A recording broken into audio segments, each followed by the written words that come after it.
And welcome back to another special edition of the Michael Decon program. We've got another phenomenal show for all of you here this evening. Timing is and will be everything. In a moment, Captain Dan Hanley makes his return, and of course making his debut is Mr. Doug Greene.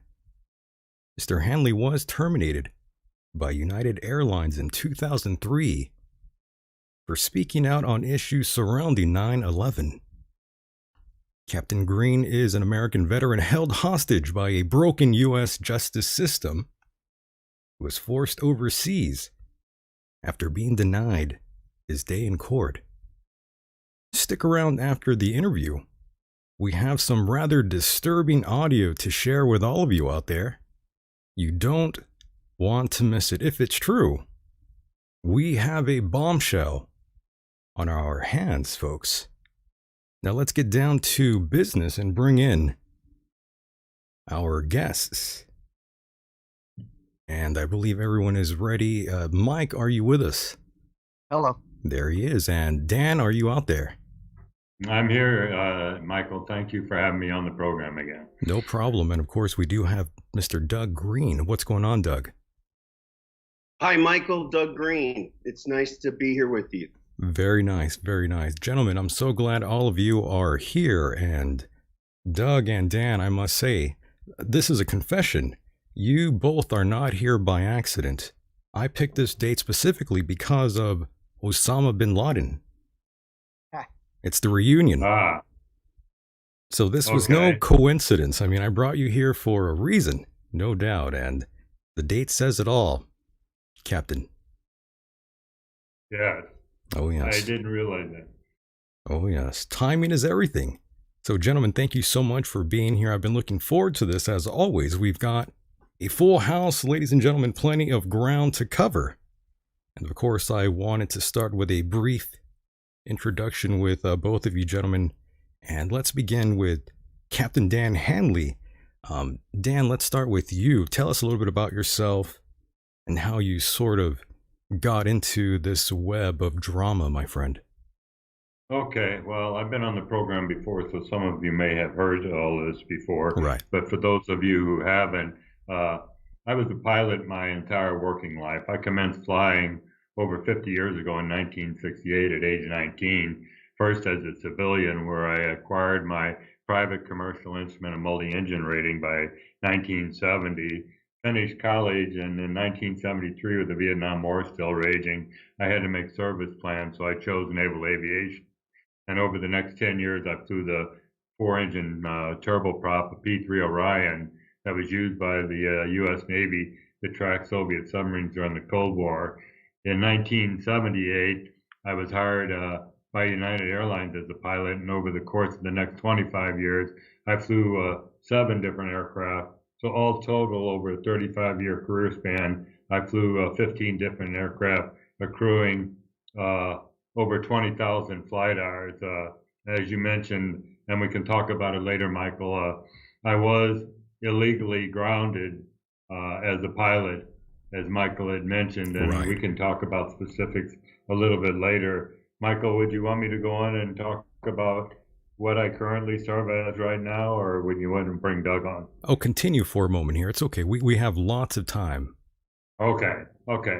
Well, I presently live in Islamabad, Pakistan, and some people think because I'm somewhat controversial that I'm hiding out over here, and nothing could be further from the truth.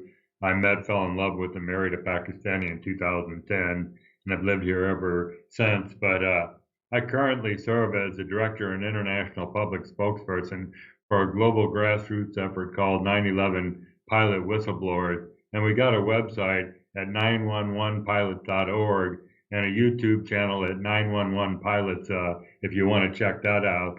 But the purpose of our organization is to show that there were no Muslim hijackers at the controls of the 9/11 aircraft. I want to So that stop the you right aircraft- there really quickly, Dan, and say that Yeah. is something most people out there, when they hear it the first time initially, they think, what on earth is this man talking about? He must be insane. Yeah. Right. Yes. Sure. But bear with me, because I can run us through our website and some of the information there, and I can assure you that we have facts and information to back our assertions here. But that's our purpose, is to show there were no Muslim hijackers at the controls of the 9/11 aircraft, but that the aircraft were electronically hijacked through employment of a system called the uninterruptible autopilot that enables a remote source to take complete control of the aircraft autopilot and flight management computer and guide it to its target destination. Now, once this system is engaged, the pilots can no longer disconnect it. They're along for the ride. The goal of our organization is to recruit, and this is an ongoing process, we're recruiting active and retired civilian and military pilots from around the world who will testify on camera or attest to the fact that not only could these alleged Muslim hijackers not have flown the aircraft and the flight profiles, but that they could not have flown them themselves. And we're having some difficulty recruiting pilots, because we can talk about what happens to whistleblowing pilots in the industry as we get into the program. But there's over 300,000 pilots in the world. It sounds like a big number, but it isn't when you compare it to the global population. But they're either afraid to speak out for fear of losing their job, Right. or they say it's been over 20 years ago. It's old. It's an old story. I'm not interested, and they walk away from me. So where are we going with this? Well, two-pronged attack.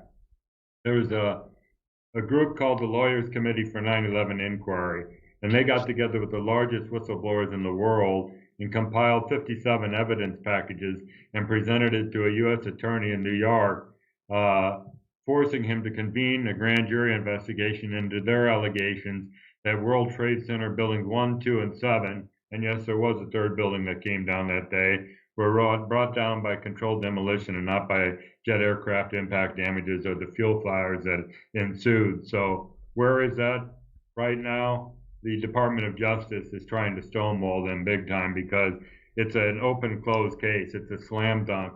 If they ever got their information before a grand jury, it would prove conclusively that the buildings were brought down by controlled demolition and blow the holy hell out of the official story. So we're talking with the lawyers committee. They're not presently representing us legally.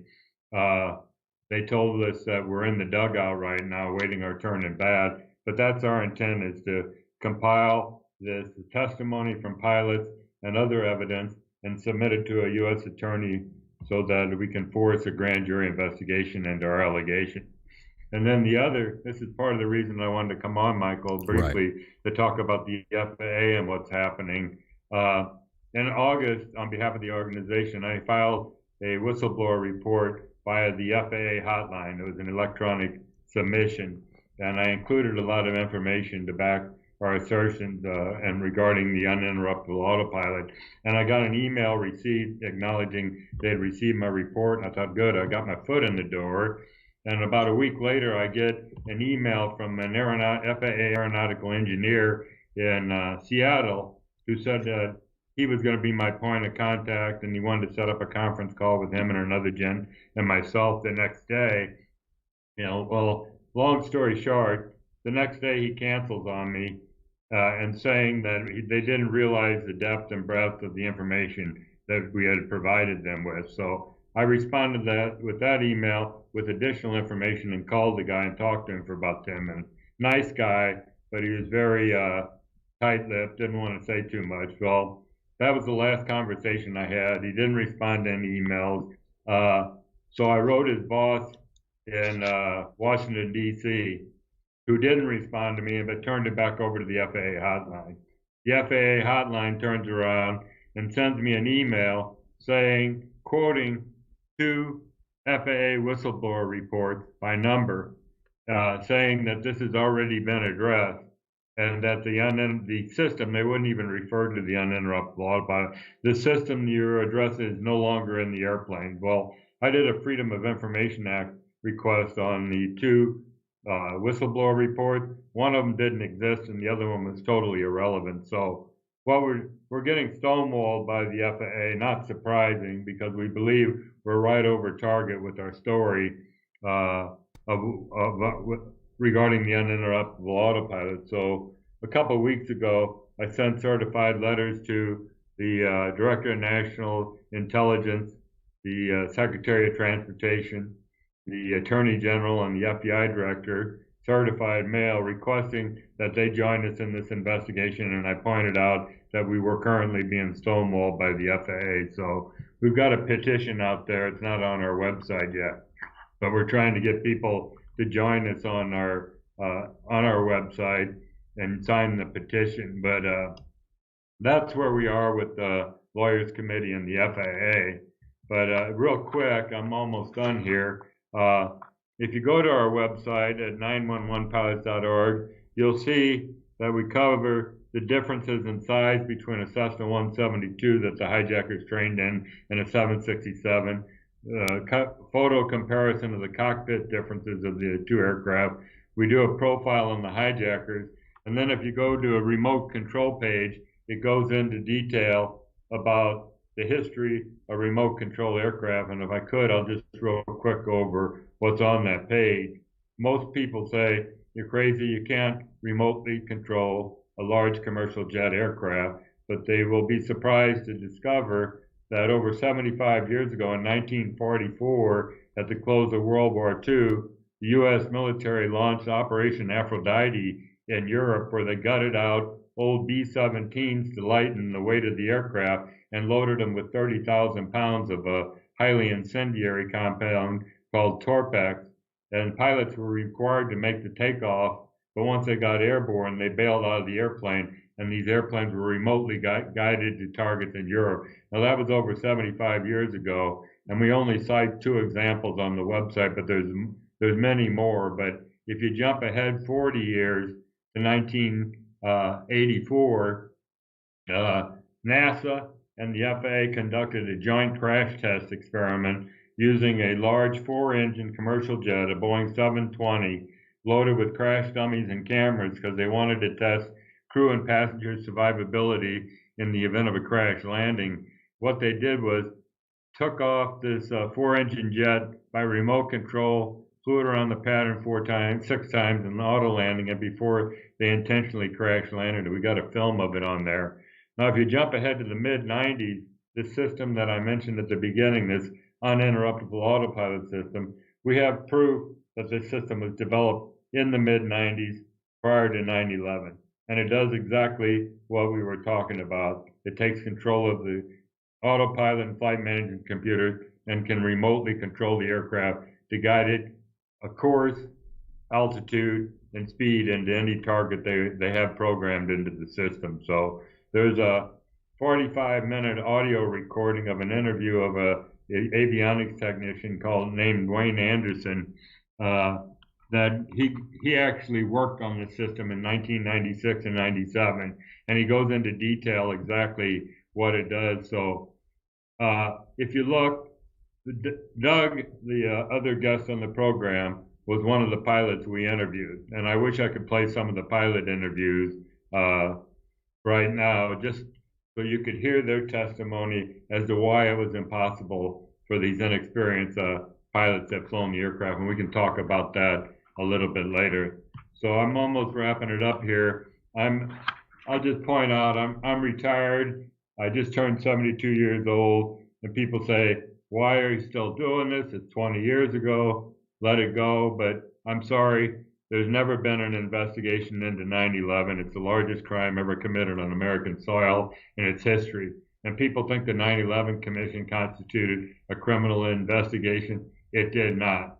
And not one pilot was permitted to testify before the 9/11 Commission as to the absurdity of this ludicrous notion that these pilots flew those aircraft, those hijackers flew those aircraft. So the other reason I'm personally doing this is that the subhuman mobsters, I call them, that planned and executed 9/11 are still at large. It wasn't Osama bin Laden and 19 angry hijackers. We all know that. We're not just doing this for the 2,977 innocents that were murdered in the U.S. on 9/11, but also for the millions of Muslims and others who have died, been maimed, or displaced as a result of the illegal and unwarranted wars based on the lines of 9/11. So I'm in it for the duration of my life.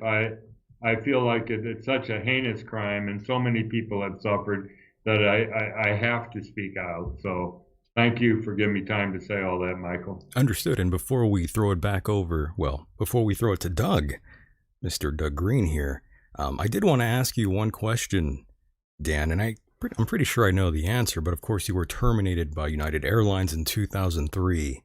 And I must ask you, now in 2021, do you at all have any regret going down the route you have gone? Only the way I did it. I still would have spoken out and said the things that I did, but I might have handled it a little different. I see. I mean, go ahead. I was just saying you would have handled it slightly different than you did initially. Right. I see. I was naive back then. You got to realize it was 2002, 2003, and we all didn't realize the police state that was evolving at the time. And I still foolishly believe that we had a government. I believe that I had laws and regulations to protect me, but more importantly, institutions of government that would investigate my claims, and I had neither. So, in retrospect, if I knew back then what I know now, I definitely would have handled it differently. Understood.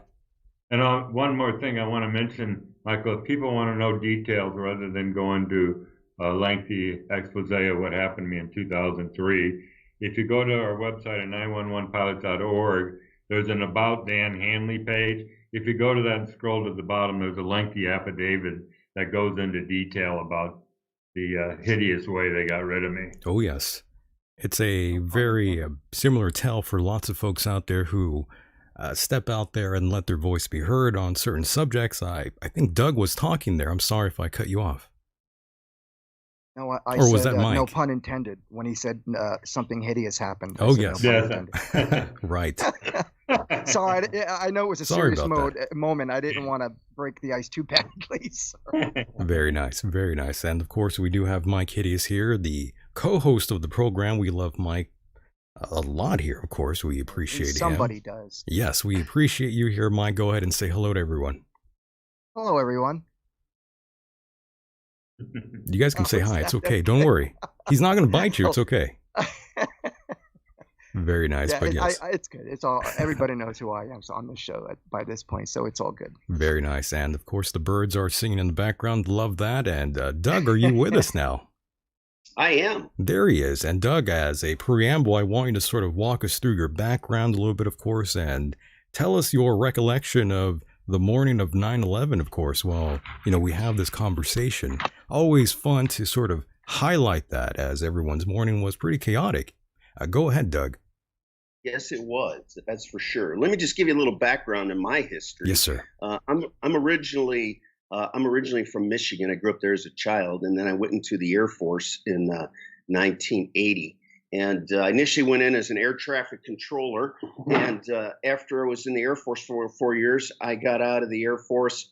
I was going to college while I was in the Air Force, and then I went to school full time, after which I was offered a job with the FAA as an air traffic controller. I went to the Mike Monroe Aeronautical Center in Oklahoma City, completed the program, and then after which I went out to California, where you are, Michael, up there in the Antelope Valley in Palmdale, California. Oh, nice. Located near Air Force Plant 42, where Los Angeles Center is located. Word. And I spent some time there. I found out about opportunities in the Air National Guard. I was already flying as a private pilot out at the Edwards Air Force Base Aero Club.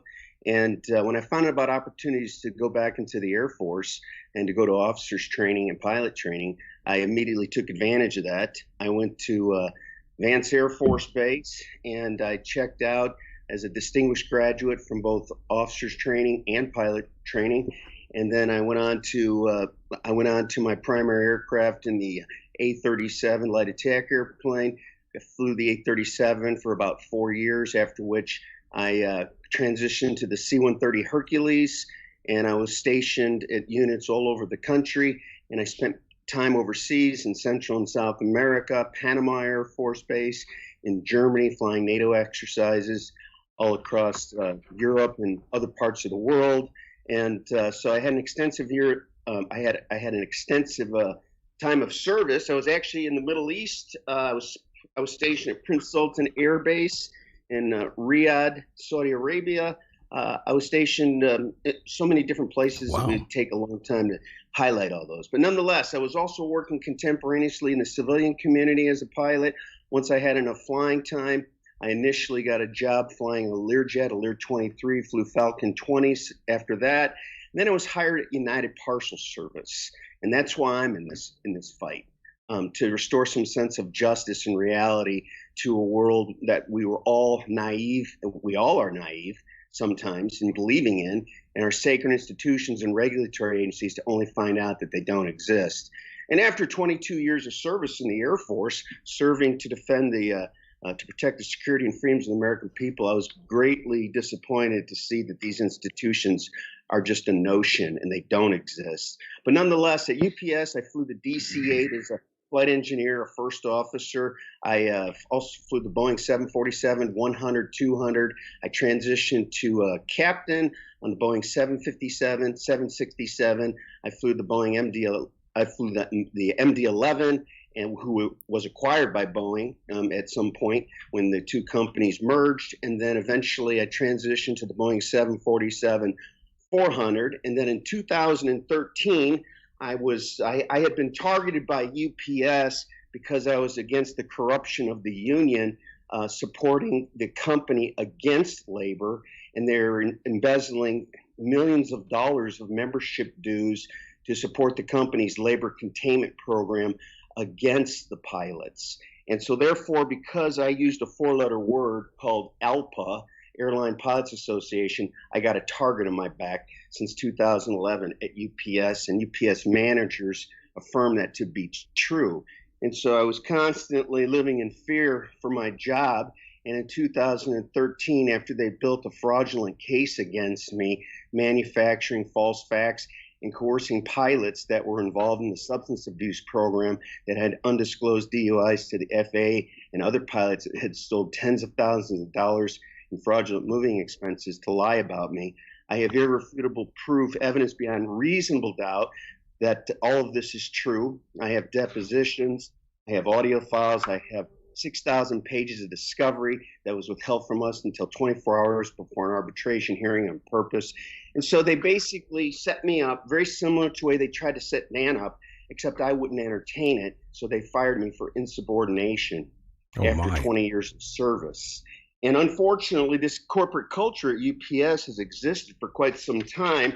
And many people just aren't aware of it because most of their tragedies and their crashes with aircraft and their massacres at gateways from Birmingham, Alabama to San Francisco, California to a potential massacre in Sunnyvale, California, it's because of a corporate culture that targets employees, and they spend more time in court than they do delivering packages.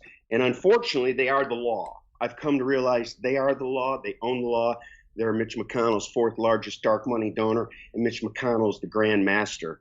So after 2013, I was on the street, and the justice system was broke. The regulatory agencies didn't work. Whistleblower complaints were failed. DOL investigators that had investigated other similar airline pilots cases, to include myself, Mike Protak, Carl Suring, Carlene Pettit, by an investigator named Paul McDevitt at the DOL Seattle office. He didn't investigate a single thing. He violated the Inspector General's 8 elements of essential investigations. He never interviewed witnesses. We did a Freedom of Information Act request, and we showed that this guy had undisclosed things to the FAA, and then the FAA just rubber stamped a fraudulent investigation. This guy never investigated a single adverse witness that all lied about me, and I have irrefutable proof that they did. And these pilots know they lied about me, and I'm sure they're terrified to hear me on this radio show. Really? So nonetheless, in 2013, I didn't give up my tenacity to continue with my profession. They went out of their way to blackball me no matter where I went, but luckily I was able to sell myself and my skills and my talents and my professionalism. And I worked for another airline from the United States based in Liège, Belgium. And then I eventually moved over to Germany. And now I'm working far, far away from the United States, flying Boeing 777s. For the past 6 years, I've accumulated over 3,000 hours. I have a perfect, flawless record in aviation. Like Dan, I never failed a medical exam. I never failed a single check ride. I have a perfect record. They know it. And they're trying to cover up the cover-up. They spent millions of dollars to keep this out of court. And so that's why I'm in this fight. I want to restore some sense of decency to our sacred institutions, our justice system, and our regulatory agencies that no longer exist. And so to answer your question about 9/11, yeah, that was a very memorable experience for me. I'll never forget that day. I was on a UPS flight. I'd taken off out of Louisville, Kentucky on a Boeing 747-200 as a first officer. And we were en route to Anchorage, Alaska, where I used to be based and lived when I was a captain on the 747-400. And we were flying across the Yukon in Canada, and I was tuning in some NDB, non-directional beacon radio stations, and I inadvertently picked up a radio station, and I thought I was listening to an Orson Welles show. That's funny. I looked over at the captain, and I say, "Hey, you got to listen to this. I'm not sure what's going on here, if this is real or what." And then so shortly there, and it was a scratchy news station. If you know anything about aviation and some of these older navigation aids like non-directional beacons, the frequencies are kind of scratchy and you can't hear them real clear unless you're very close. So initially you thought it was like a joke. I didn't know what it was, and I thought, is this like a storyteller? You know, I didn't have a clear connection, but nonetheless, shortly thereafter, we were contacted by the air traffic controllers in Canada as we were flying through Canadian airspace. And because we were so close to Anchorage, we were advised that all aircraft were to land at the nearest suitable airport. And for us, it was Anchorage. So we continued to our destination and landed in Anchorage. Wow. And just so you and the listeners know, most of the skies were shut down and all airplanes were ordered to land. But United Parcel Service was still granted an exception to that. after we landed in Anchorage, and then a couple days later, we were authorized to take off and to fly to Narita, Japan, and I ended up spending most of the time there grounded after we continued a flight overseas there with a bunch of Northwest pilots. We were waiting for an opportunity to return back to the States. So that was my experience with 9/11, when where I was and how it went down. And were you freaked out at all hearing this initially? When I heard about it, being a former military pilot, it was quite alarming, and then when I finally got to Anchorage, because I lived there in Alaska, and I went home to see my wife, and she was getting ready for work, and we saw the TV footage, and I just couldn't believe my eyes. I was just like, no, this can't be real, So it was very surreal, like something out of a movie, for sure. Very much so. And for years, like so many other Americans, I believed the narrative that we were told to swallow with all the other propaganda and rhetoric that exists in our country. And so subsequently, I kind of followed that storyline. And at the time, I was in the Alaska Air National Guard, flying C-130s, and you kind of had that sense of patriotism. The homeland's been hit. It's another Pearl Harbor type scenario. And then over time, and because of the experiences that I went to, because this fight was brought to me by epic corruption, I started to learn more about 9/11, and I started to question things. And I actually, one of my first officers at UPS at the time, he's a captain now, his parents were purportedly on one of the flights that crashed into the Pentagon. Damn. As a matter of fact, it was American Airlines Flight 77. Bud Flagg and his wife were supposedly on that flight. And, I always got some vibes from Mark that maybe things didn't happen the way the U.S. government has propagated to the rest of the country. I've always thought that maybe he knew something that he couldn't quite disclose. But because I flew with him several times after the event, of course, he was heartbroken losing his parents, his mother and father, as they were supposedly on that flight. The actual demise of their death to this day is unknown, because, as you know, at that crash site, the airplane was pretty much obliterated, except for a pristine green passport purportedly from Saudi Arabia that looked like it was hot off the press. It looked like kind of a drop-down weapon that police officers often use, but instead it was a passport. So, you have to start questioning these things. And so I did. And over the years, I aligned myself with Dan and other pilots that have been targeted, and other whistleblowers, for simply trying to do our job, trying to be professionals, trying to enforce the safety and security of the airline industry and the flying public. And this breach by in my opinion, our government, an act of domestic terrorism against their own people to fit their agenda and their objectives of dark money in a deeper state of our government that truly exists, is appalling.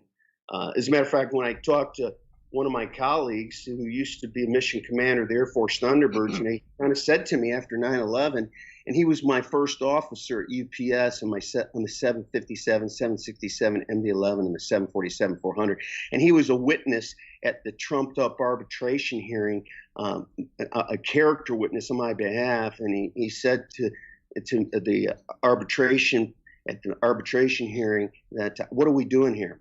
Doug Greene's one of the finest captains I've ever flown with. He's a master when it comes to crew resource management, not just bringing in the crew, but bringing in the ground people to get the mission accomplished. And he's a mentor to other pilots. And I'd like to know what we're doing here. Well, he told me, before that boondoggle and that whole escapade trying to target me and build the case against me because safeties cost too much money. They don't like people that want to enforce safety and security. And our government, unfortunately, supports that. The FAA supports it. The Department of Labor supports it. And we have no protections. But he told me, he says, you know what, Doug? He says, after 9/11, he says, I finally realized what that oath was all about when we became officers. We took an oath that we swore to defend the Constitution against all enemies, both foreign and domestic, right, to preserve the security and freedom of the American people. So help me God. Well, did you ever see that scene from Top Gun? Bullshit. Yeah, well, that's that. I hate to say it that way, but pretty much that's what that oath has turned into. It's worthless. It's meaningless. and it said disingenuously with people's fingers crossed behind their back. But he said to me, he said, they always told us, they want us to make us believe who our foreign enemies were. And I've come to realize over the years that that's not true, as he said. And I said, well, I have too, without a doubt.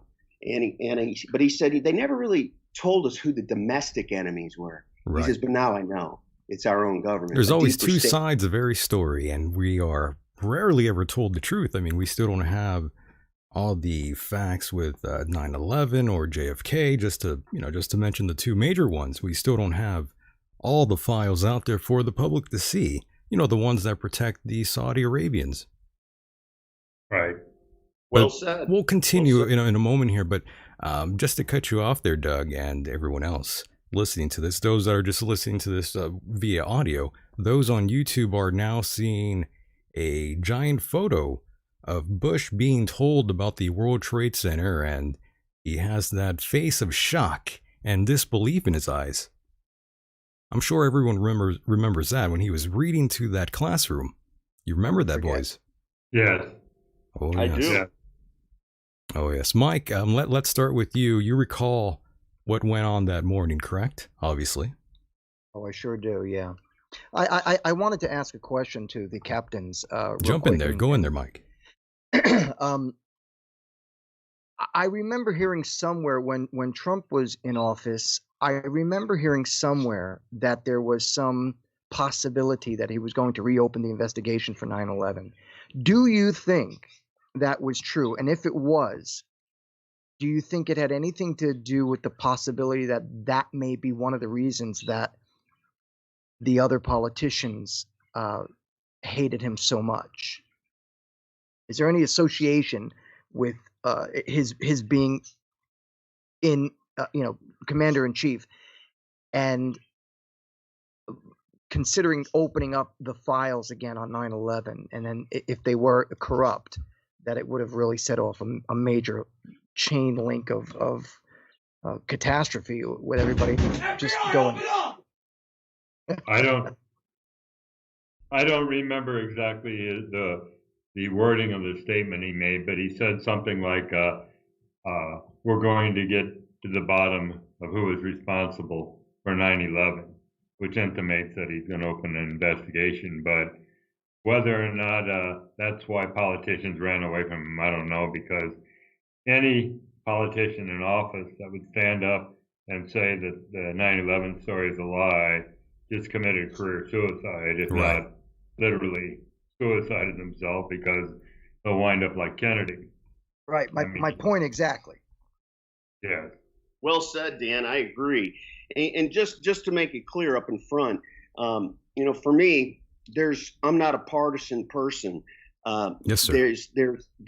There's one party in the United States of America that goes by two different names, in my opinion, and they have disingenuous acts of conflict to try to make people believe that there's a conflict between these two parties. But in fact, when the lights turn off and the cameras are shut off, both sides are paid by the same dark money donors, and we know who they are.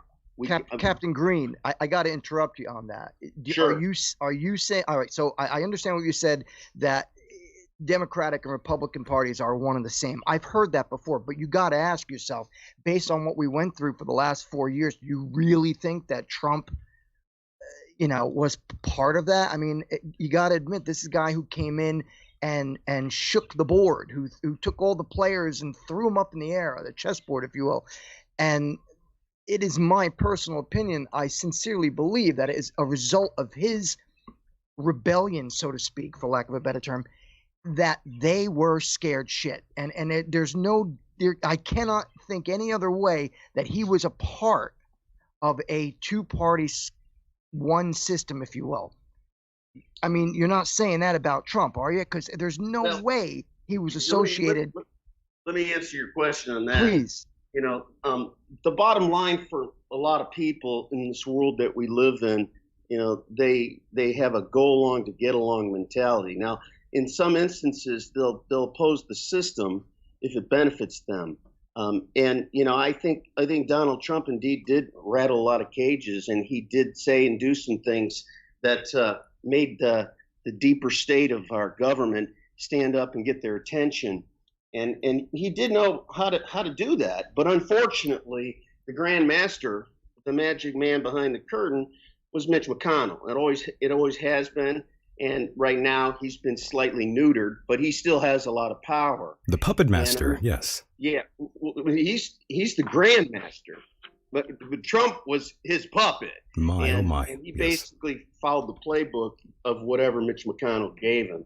And unfortunately, Mitch McConnell had tainted all of our sacred institutions, to include our justice system, with judges picked by Leonard Leal from the Federalist Society, to make sure that people like me, Dan, and others never walk into a courtroom, that can never do their job and enforce the safety and security of the airline industry. It's a revolving door of corruption. By the way, Claudio Marty in the chat says Trump was pandering in terms of going into 9/11. He was trying to pander to that audience. I think that's what Claudio Marty in the chat room is saying. And by the way, my good point in bringing in Trump, I'm looking at Bush right now and I'm thinking, I'm seeing some similarities right now. I'm living back that era, and then I'm going back in time here in 2021, present time, and I'm thinking, Bush at one time was loved. He was seen almost like a god for a while from the Republicans back in that era. And now, fast forward through time, he's not seen that way no more. He's kind of seen like a greasy dirt, you know what I'm saying. But I'm just saying that's what time does to everyone. Everyone's narrative changes after time, and well, now Bush is seen as sort of, like I said, a piece of crap now. Yeah. That's what happens, at one time you're on top, then the next year you're not. People forget about you. You start, talking at weddings. But that's another story. For the record, I didn't like him. You didn't like Bush. I did not like Bush. I thought he was an idiot, and I sincerely believe that there was no reason for us to go into Iraq or Afghanistan. Well, there wasn't. Yeah, there wasn't. It was all based on a lie. Right. It's all based on a lie. Michael. Yeah, I mean, first of all, they gave. All right, now try to understand where I'm going with this, because I know you guys are saying that the Arabs had nothing to do with it. But that aside, he gets on the television and says, okay, well, we're going to go in and we're going to bomb the caves on the hills of Afghanistan. Remember how gun-ho everyone was? By the way, Mike, everyone was so gun-ho. Everyone was so united. I'm sorry, I jumped in there, but I just can't forget that, how everyone, was so united for war. We wanted to go and kill everyone. It was quite exciting. It was exciting. I'm not going to lie. I mean, I've never seen anything like that. I was extremely patriotic on those that time era. But my point is this. Go ahead. So he gives everybody, he goes on television and says, okay, we're going to go and bomb Afghanistan because that's where bin Laden is. And that was like, how many weeks or months was that in advance? Giving this man, who all he had to do was turn on the American television and watch what was happening, and he could have split. And that is exactly what happened. Yeah. But again, you guys are saying that the Arabs were not involved. Yes, we're going to cover that in a moment here. But let's qualify that remark. Yep. Go ahead, Dan, if you want to start. There were no Arabs involved. The Saudi involvement, certain people in Saudi Arabia that may have been involved. If there were hijackers, and I believe there were, I mean, they did come over and train in U.S. schools. I contend that they were patsy. So to say that there were no Muslims involved, I'm just saying, our organization is just saying they didn't fly the airplane. They couldn't have flown the airplane. And that alone blows the holy hell out of the official story. When you say there were no Muslims at the controls and they were remotely controlled, and we can prove the system existed. When you look at the flight profiles of the 3 airplanes that hit buildings, and you weigh that against the resume of each of these hijackers, you realize, and Doug, chime in here, you'll realize that it was impossible for these inexperienced pilots to have flown those aircraft. I mean, I flew Cessnas, as did Doug, in our younger days, so I know how inexperienced I was back then. And I also flew the 757, 767, and know how complex those aircraft are. And for those guys that have never flown those airplanes before, never mind at 500 knots and at that altitude, is impossible. And so the conclusion you arrive at saying, well, 3 airplanes hit buildings. How did that happen? Well, the only viable alternative explanation would be the employment of this uninterruptible autopilot system. And we know that bin Laden did not have access to this technology. So. Yes, and by the way, again, no coincidence why we're all here. This is the 10th anniversary of his death, quote unquote, the death of Osama bin Laden that was carried out by SEAL Team, what was it, 6 or 7? I'm not quite sure. But keep in mind, you just heard Doug tell all of you out there, Mr. Doug Greene, a pilot. He just said he couldn't fly out. No one could. However, that day, it just so happened that Osama bin Laden's kids were escorted out of this country. I believe 174 people, was it not? Osama bin Laden, a.k.a. Tim Osman, he was our connection in the Middle East. He's our CIA-trained asset, after all. So, of course, we had to get his family out of there, right? Right. Yeah, correct. And correct me if I'm wrong, aren't all the SEALs who were in that project, aren't they all dead? Not all of them, but a lot of them did. I think a lot of them are dead, yes. In a helicopter crash. Right. I'm really skeptical about his death, though, gentlemen. That's kind of why we're here as well. I'm not quite sure if he actually died when they say he did. I believe firmly that he died before that. Well, some people say he was in the U.S. hospital in the United Arab Emirates, or he was in a hospital in the UAE before 9/11 and was visited by CIA agents there, but I can't confirm that. I mean, Benazir Bhutto made a statement on BBC that he had died prior to 9/11. So there's a lot of people, because he was on dialysis suffering from kidney failure, there's a lot of people believe that he died. But the official story is endorsed by the Pakistan government, which surprises me. They say, yeah, it was him, and yeah, they violated the sovereignty of our country and came in and killed him. But I don't know what to believe, because I've heard both sides of the story. I tend to believe it wasn't him, but I can't unequivocally state that's how I feel. That's okay. That's fair enough. It seems that, unfortunately, gentlemen, and to the audience, that truth in the United States is a grand illusion. Nobody really knows what truth is anymore. It's like living in a fog when it comes to truth. These core values of integrity and honesty and character seem to have been lost, just like on the currency of "In God We Trust." It's a terrible shame. But as Dan said, I highly agree with him that the facts and the data exceeds the probability of the narrative that these inexperienced pilots could ever jump into a wide-body jet, 7.5 or 7.6, 777. They weren't flying 777s that day, 7.5s and 7.6s. But there's no way that these guys could jump in there and program those flight management computers and to, operate the lateral navigation, the vertical navigation components, LNAV and VNAV, which you have to couple up to the flight management computer and the autopilot to nail a target like that. And when you consider the very fact that these guys were exceeding the max structural airspeed of the airplane by 110 knots, the Corning velocity and the radius of turn would have been so great, and they certainly would have over-G'd the airplane and caused structural damage. So, and especially with these guys inexperienced. I mean, even experienced guys like us with almost 20,000 hours of flight time in wide-body jets, we couldn't pull that off. They were the Michael Jordans of flight school. That's what it was, They were number one. They were on top of the game. Special program on my computer. Hey, I was sitting on the toilet with the plunger between my legs, and there I was, and that's how they practice, right? Right. Yeah. And here's a weird fact, by the way. Some of the alleged hijackers actually stayed in a small apartment, the same one where my friend currently lives today. Very, very strange. And another weird thing is, Dan, as you recall, I interviewed a friend of yours recently. Yes. Mr. Decon Curran. Right.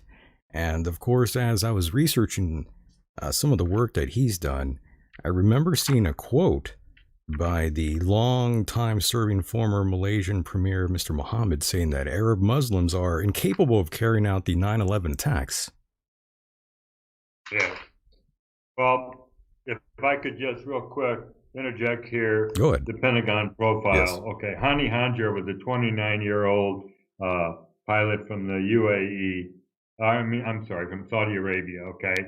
And he had come to the States in the mid-90s and did some training and then went back and came back just about a year prior to 9/11 and went back out to Jet Tech Flight School in Arizona. And they wouldn't even take him back because they said he was such a poor student that he couldn't handle the program. And a month prior to 9/11, he goes over to the Freeway Airport in Maryland and tries to rent a Cessna 172, and they wouldn't rent it to him because they said he couldn't handle the airplane.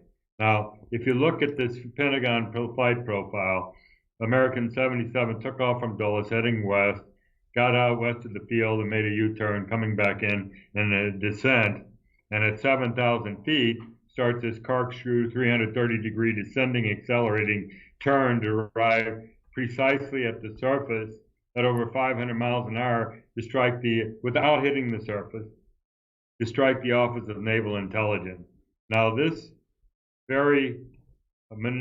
maneuver was replicated in a flight simulator by pilots for 9/11 Truth, very experienced pilots there, and without exception, they crashed the simulator every time they tried the maneuver. So the whole story is garbage. There's no way he could have flown that profile, and we could get into the other two, but he's the smoking gun amongst the hijackers. Hani Hanjour, I believe, is who you're referring to, correct? Right. I believe his flight attendance was also, or his class attendance was very bad, by the way, for flight school. Right. He cut classes. That's and right. Wasn't prepared for flight. As a matter of fact, if you go to the hijackers page on our website at 911pilot.org, it goes into a lot of notes at the bottom of Hanjour's profile on that page. Shows you what a poor student the guy was. It's pretty wild. I mean, you've had so many years of experience, Dan, yourself, about 23 years of flight time or of experience, Dan, and he's able to do this so easily. I mean, my God, Dan, well, why did you pay for school? Yeah, right. Exactly. Right, yes. Exactly. Yeah. You know, that narrative that you just gave, Dan, kind of made me, relate it to the recreation of Sully Sullenberger's flight on the Hudson as well. They tried to hang him at the NTSB because that's what they do. They always want to hang the pilot first, so the aircraft manufacturers and the people that potentially could have caused the crash, they can be relieved of any liability. Of course, that's what normally it's about. It's all about the money and the attorneys. But nonetheless, look what happened in that case. When he says, wait a minute, how about human factors? How about pilot reaction time? You guys knew this was going to happen. You knew when it was going to happen. You were cocked and locked, ready to go, and you didn't consider any of this. So fine, they say, okay, well, we'll give you, 30 seconds for, human reaction time? And when they did, every single one of them crashed the simulator in every scenario. Every single one of them. And think about the level of experience that Sully Sullenberger had compared to a couple amateurs that just had a private pilot's license tooling around in a Cessna 172. Give me a break. I was born at night, but not last night. And it's kind of interesting the point that you make. Dan, you made a really great point earlier, and we should relate this to this conversation. Most American people, live in an illusion, and they're somewhat naive about things they don't know. And so you can sell them just about anything if you package it right. Well, that's what this narrative was. It was all about packaging this and insulting the intelligence of the American people and the world, the great American lie, one of many. And subsequently, they sell this great American lie, but did they ever have pilots really interject? Did anybody actually talk to people like us and say, hey, this isn't even possible? No, pilots never get to testify. Pilots never get to walk into a courtroom. Pilots are never involved in the 9/11 Commission. They don't want pilots involved. Hey, wait a minute. Federal Flight Deck Officer program, pilots want to actually have guns on the airplane? Oh my God, we can't have that. Why did the U.S. government? Why did the U.S. government challenge and try to take opposition to putting in a program that would provide defense to the flight deck if, in fact, they really believed this narrative was true? They didn't want us to be armed crew members, despite the fact that the majority of the pilots in the industry at one time or another, or currently are still active in the military, have been trained with small arms. Carrying guns on the airplane was standard operating procedure. We had a gun box in the airplane. We broke the seal and we armed. But they didn't want us to have guns after 9/11. And to this day, they're still trying to nix that program, that federal flight deck officer program, because they don't. Yeah, go ahead. I'm sorry, Doug. I didn't mean to interrupt you there. But getting back to what you said, the reason why they didn't bring any pilots before the 9/11 Commission or ask us if we thought it was possible was because their attitude was, we already know who did it. They came up with the hijacker's name right away. We found a passport in the rubble at the Twin Towers. We found a bandana out in the field and where United 93 crashed. So we don't want to ask those questions. We already know. And everybody bought into it. And why, I always say, why did the bulk of the global population buy into this story that these inexperienced pilots flew those airplanes? And the only conclusion I can come to is that 99% of the world aren't pilots, and they cannot conceive of the absurdity of this notion that they flew the plane. So, yeah, well, and it's quite a notion, that's for sure, because as you asked just a moment ago, about Muslims in general. I mean, I've flown with countless pilots from Malaysian Airlines, and because a lot of them lost their jobs as a result of the mishaps with the two airplanes at Malaysian Airlines. And and these people are God-fearing people, just like you and I. Okay, it's a different religion, it's a different faith. They're very devout to their faith. They pray 5 times a day. I've flown with these guys. I know what they're like, and they have questions about the Malaysian crashes, and Dan and I have the same questions.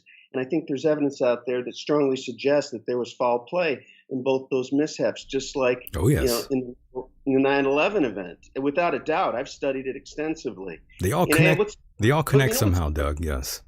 Oh yeah, but what's funny is they always want to target the pilots.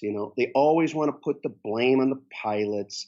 And it's funny because, like, for instance, at UPS, they tried to build this false case about me, and they've spent millions of dollars to cover this case up because they know if I actually walk into a courtroom, it's over in 60 minutes. It's that simple. That's why I can't get into a courtroom, and I've spent over $500,000 in 7 years of my life, and I filed briefs all the way up to the Supreme Court, and I've never given my right to walk into a courtroom after 22 years of service defending this country. What a joke. But get this, guys, you're not going to believe this. After all the trouble they went to blackball me and to lie about me, I actually flew the President of the United States family across the North Atlantic Ocean in a Boeing 777. Really? Within the last 2 years. Wow. I was vetted by Secret Service. I was the captain of the airplane, and I had his family on board. So if all these things are true, how's that possible? You see, They always blame the pilots, but see, they forgot to maybe take a closer look at what they did to me and how they lied about me and how they lie about other pilots like Carlene Pettit, like Dan Hanley, like ProTech, Gerald Brown. I got hundreds of pilots, I can tell you, that tried to report the safety and security of the airline industry, and the consequences of 9/11 has crippled our ability to exercise our pilot and command authority to do our job without fear of retaliation, workplace violence, and to be in fear of being terminated. Oh yes. That's why pilots keep their mouths shut, because we're the poster. Exactly. 300,000 pilots. You think, had pilots spoken out in unison after 9/11, said it's not possible, stop saying it, it couldn't have happened, the whole situation would have changed. But they didn't. And why? Because of exactly what you're saying, Doug. They're afraid because they've seen it's when something happens, like happened to me or Doug, and we can talk about Carlene Pettit. I'd like to talk about her. Okay. Yes. Or any of these other whistleblowers out there, it sends a chilling signal out there to any other would-be whistleblower, keep your head down in the foxhole or you'll get it blown off. That's right. And as a reminder, Dan, I always tell everyone that you went through the ringer here in terms of what you believe and how you were sort of you were exiled rather from the business. Essentially, Right. You were blackballed, Dan, and of course, as a result, you even lost part of your family, Dan. Yes, I lost my entire family. I can give you the Reader's Digest version of what happened to me here without going into a lot of detail. Yeah, go ahead. But after 9/11, I started observing holes in the aviation safety and security system. And I was flying with crews. I was flying out of New York, and crews were afraid because a lot of flight attendants I flew with lost friends in United 93 in Shanksville, Pennsylvania, and wanted me to say something because they felt unprotected out there, which I did. And the first thing I noticed was I was getting tremendous blowback, not only from my union, but from the company saying, keep your head down, these guys are nasty. If you take it to the next level, you're going to get hurt. Well, I wouldn't. There were other factors, political and financial factors that came into play here, but I wouldn't shut up. And I was going to write a letter to the CEO of United Airlines, and my union boss in New York said, send it to me first, please, before you send it in, and I'll forward it to the lawyers to look at. Well, long story short, they looked at this letter I was going to send in, saying that my correspondence, my federal reports I was submitting had been stonewalled, and they told me don't send the letter in, or you'll never fly another United Airlines airplane again in your life. So I had covered myself. Let me back up. I knew, just based on my 25 years at United, I had seen people grounded this way. If they can't get you medically, if they can't get you professionally, they'll go after you psychologically or some other way. So to protect myself, I was living in Atlanta at the time. I went and sought out the best mental health professionals I could find, a psychiatrist and a psychologist, and said, here's where I am at United. Here's what I think they're going to try to do to me. I'll come here for consultation, run tests on me, do whatever. You got to prove that I'm mentally sound, which they did. So I thought I had myself covered because I had a long correspondence trail with reports and letters and everything else, and I even was recording phone conversations. So I thought I had myself covered when instead of sending in the letter, I sent in these flight safety awareness reports that brought the FAA into the picture.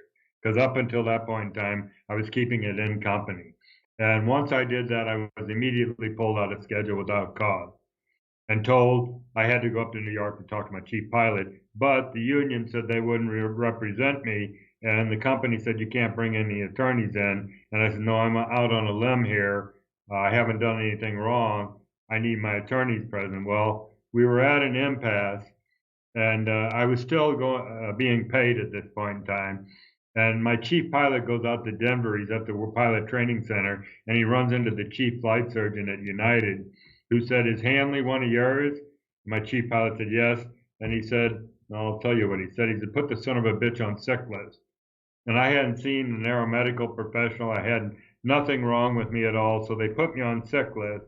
And I was running out of sick list, so I called my chief pilot and said, Bob, I'm about to go non-paid. This is punitive. I haven't done anything wrong, but filed some reports. So he said to me, Dan, if you submit to the Employee Assistance Program, it's endorsed by the company, the FAA, and the union. It'll guarantee your pay will come in. All you have to do is comply with what the company wants you to do. So I thought I had myself covered. I go, fine, I'll shorten it up here. They flew me up to Chicago. I went over and saw a flight surgeon who asked me to go see their company appointed mental health professional, which I agreed to do. I went over to what I thought was going to be the office of a psychiatrist. I had two pilots drive me over there, and it turned out it was a mental hospital. And I allowed myself to be interned in this hospital just to see how far they would take this thing. I'm sure you felt good, by the way, as soon as you pulled up to a hospital. Oh, yeah. Well, I thought how nice initially, of them. well, her office must be in this hospital. You know, I didn't really think much of it.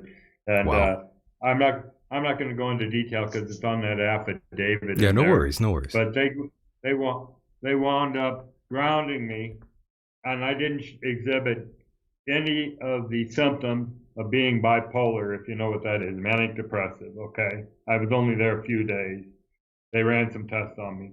But that was their diagnosis, and they grounded me for life based on the medicine that was prescribed for me, which is what I want to bring in Carlene Pettit for. Carlene Pettit is a Delta Airlines first officer, co-pilot, okay? Carlene Pettit, I believe, went to Embry-Riddle Flight Academy in Florida, which is the biggest training academy, civilian training academy in the world, okay? She's got a PhD in aviation safety. She had written books on aviation. She's flown numerous airplanes, and a few years ago, she was pointing out safety issues at Delta Airlines, and they pulled her off. See if this sounds familiar. They pulled her out of schedule, made her go see Delta Airlines shrinks, who diagnosed her as bipolar and grounded her for life.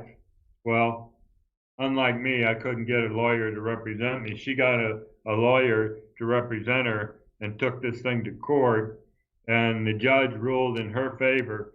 And who was brought into this, and this made the Wall Street Journal and a couple other newspapers, the senior vice president of flight operations at Delta Airlines at the time that was overseeing this thing was a guy named, help me out here, Doug, I can't think of his name. Steve Dixon, right? Guess where Steve Dixon is today? He's the FAA administrator. So, and Steve, let me piggyback on this just a little bit. I want to add some information that I want both Michael and Mike and the listeners to be aware of so they can see what you're faced with. Because let me tell you something. You think you're safe when you get onto an airplane? You walk through that door and you take a glance to the left and you're in awe of all the gauges and dials, and you think you're safe when you get on that airplane. But you have no idea what's really going behind those doors and behind the scenes in these airlines.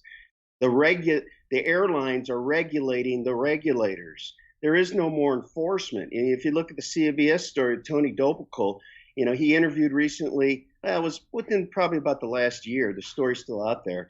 He interviewed some air safety inspectors, and they came in and they had their faces blacked out and their voices disguised.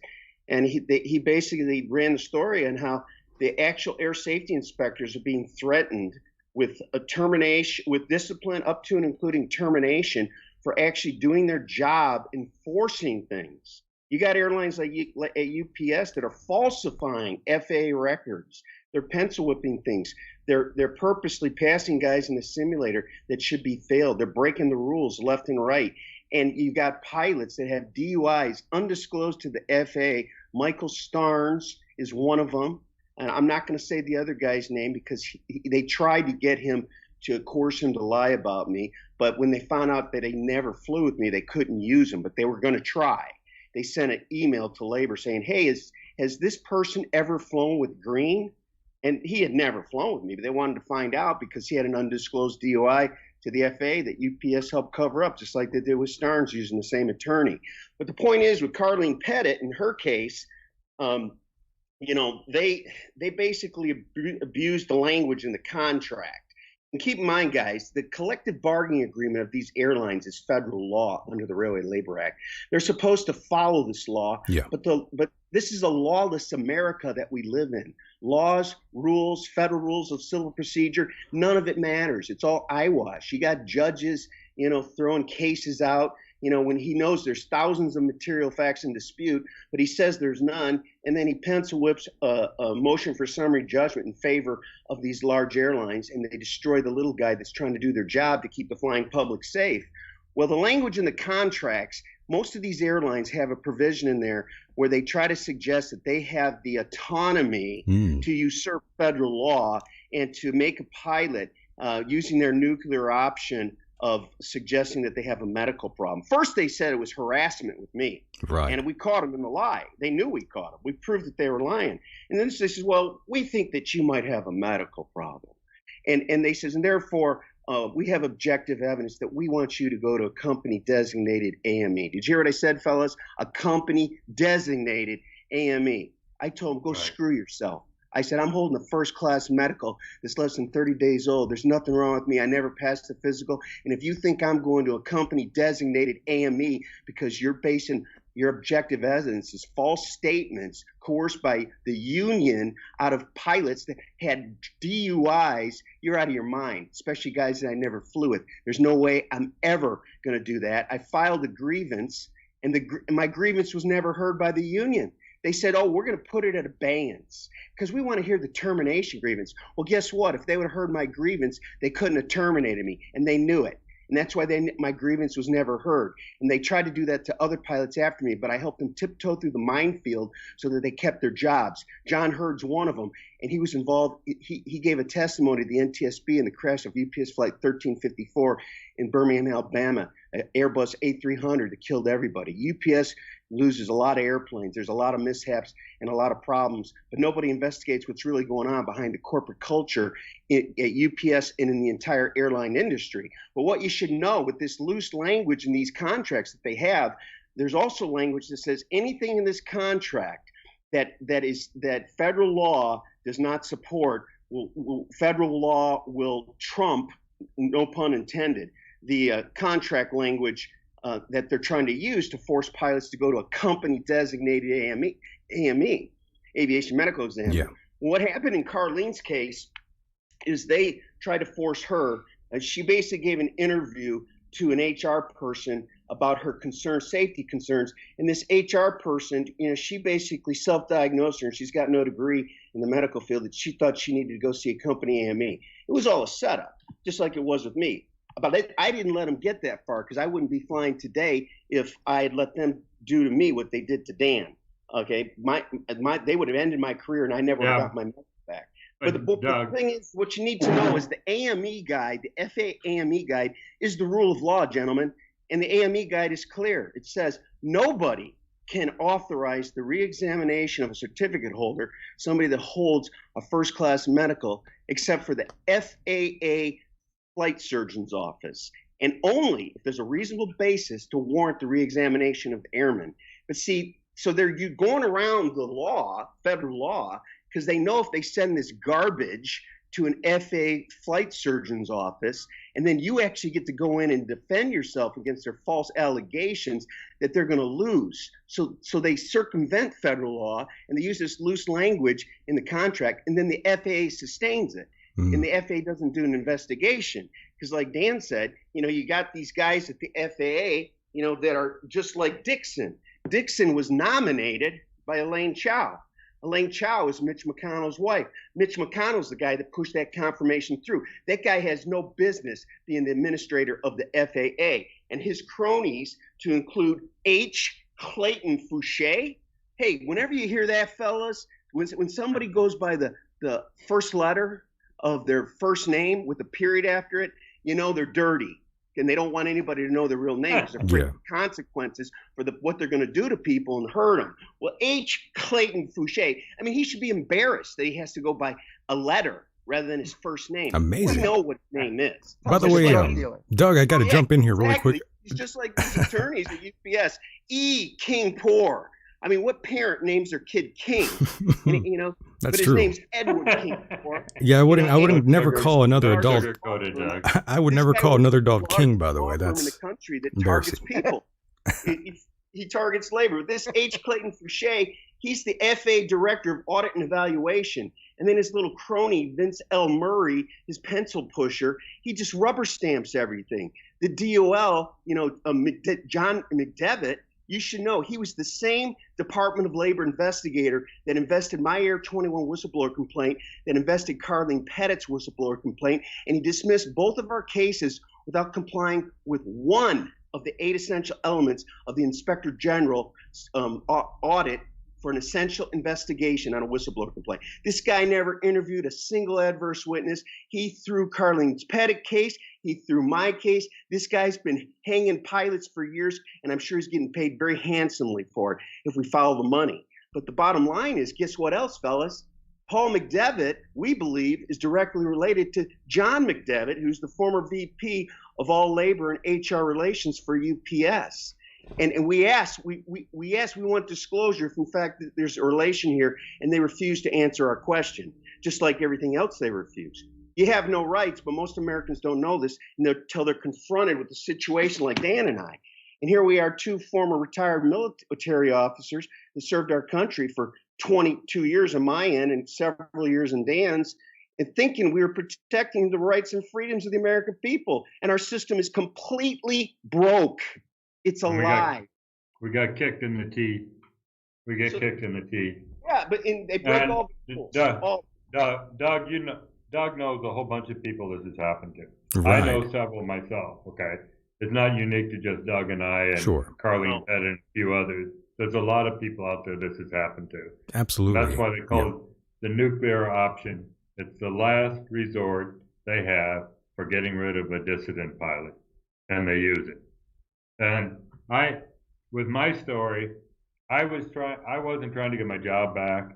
I was trying to expose a crime that involved a violation of RICO statutes, racketeering, influence, corrupt organizations, okay? I wasn't trying to get my job back. So Doug talks about filing a federal whistleblower report, which I did, and they lost. So I filed another one. They told me it was going to take a year, which was unsatisfactory for me. So I pressed forward with the Department of Justice, Department of Homeland Security, and Department of Transportation, trying to expose this crime this way. And I even had an organization called Whistleblowing Airline Employees Association, and I had my own blog talk radio program that was called that, where I would interview whistleblowers, and they would tell their story about what happened to them. So after 5 years of doing this, and I got a blog, I had a website they took down, so I dumped everything onto a blog that I could before they closed my website down, but it's out there. It's called Whistleblowing Airline Employees.blogspot.com, and it's got a ton of letters on there. But what happened after 5 years, I had this thing all the way to the Department of Transportation Inspector General's level, and they told me, well, you didn't comply with this requirement that you submit a report to the Department of Labor within 90 days of your disclosure. So we're closing your file. And they hadn't interviewed a single witness or reviewed any of my solid evidence I had to support my assertions that I was illegally terminated. So 5 years of my life I spent doing this. And if you saw the politician that I had written, I went to New York, I went to Washington, D.C., knocked on doors, talked to staffers in these offices, nothing. And during this time frame, I was working with the Government Accountability Project and the National Whistleblower Center in Washington, D.C., which are two of the largest whistleblower advocacy groups in the world, actually. And late in the ball game, they said, Dan, if you're a federal whistleblower in the United States, you have less than a 2% probability of winning your case. 2%, less than 2%. Dan, did you just say 2%? Yeah. Oh my God, you got to be kidding me. How's that possible? It's how the mobsters get away with what they do with impunity. They know they can. I was involved working with the National Whistleblower Center, trying to endorse legislation that was coming down the pike that would force them to enact jury trials for whistleblowers that would enable a discovery phase. And it made it through the House, but not the Senate. It was shot down. And why? Because the big money lobbyists come into D.C. They want to sustain the status quo.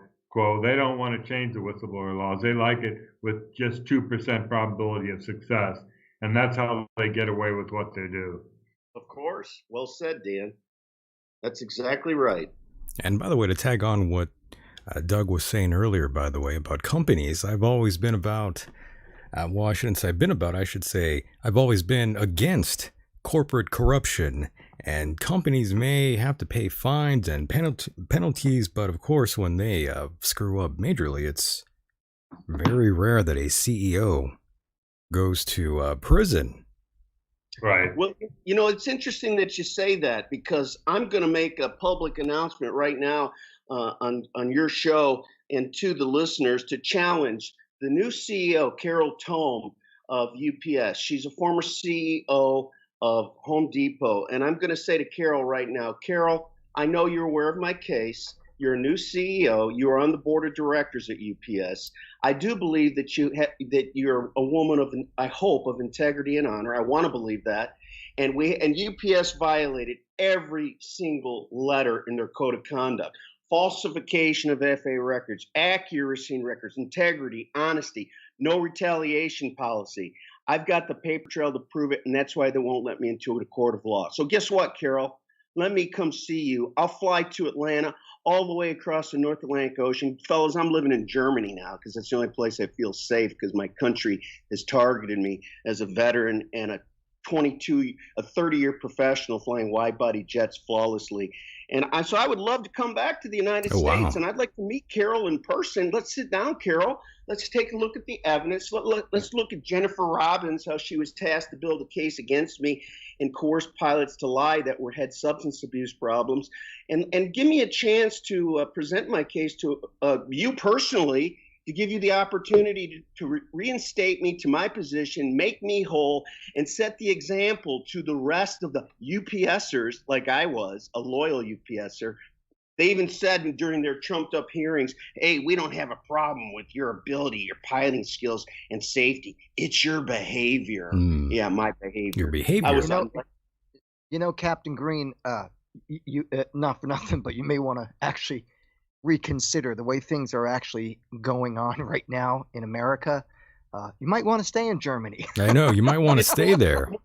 You're right. And let me tell you why. Real quick. You guys got to hear this, and your listeners got to hear this.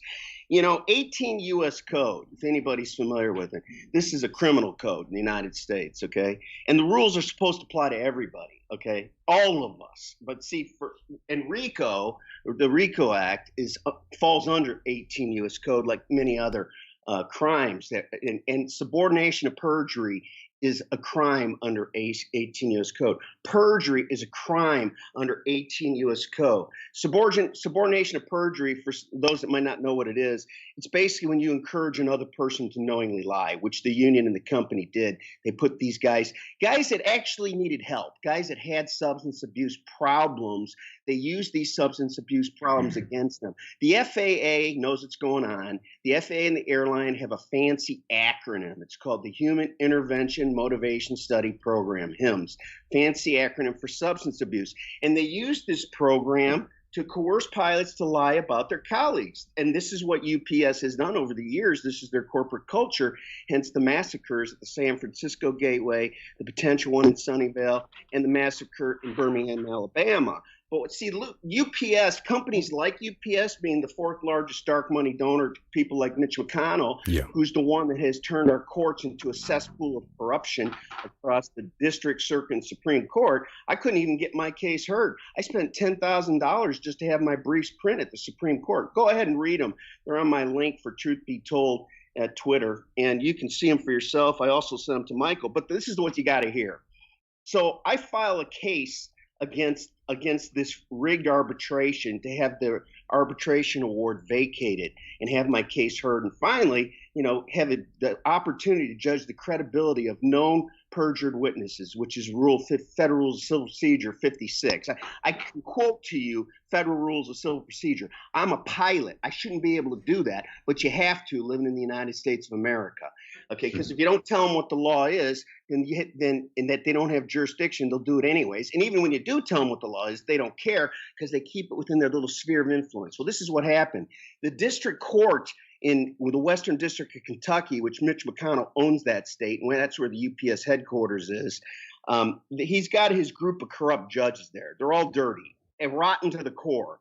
And they recruit these law students out of the two universities at University of Louisville and University of Kentucky, and they identify potential law clerks that will lie, cheat, and steal and not uphold the rule of law and the canon ethics. But they're sharp students. Colton Givens is one of them. Andrew Hagerman's another.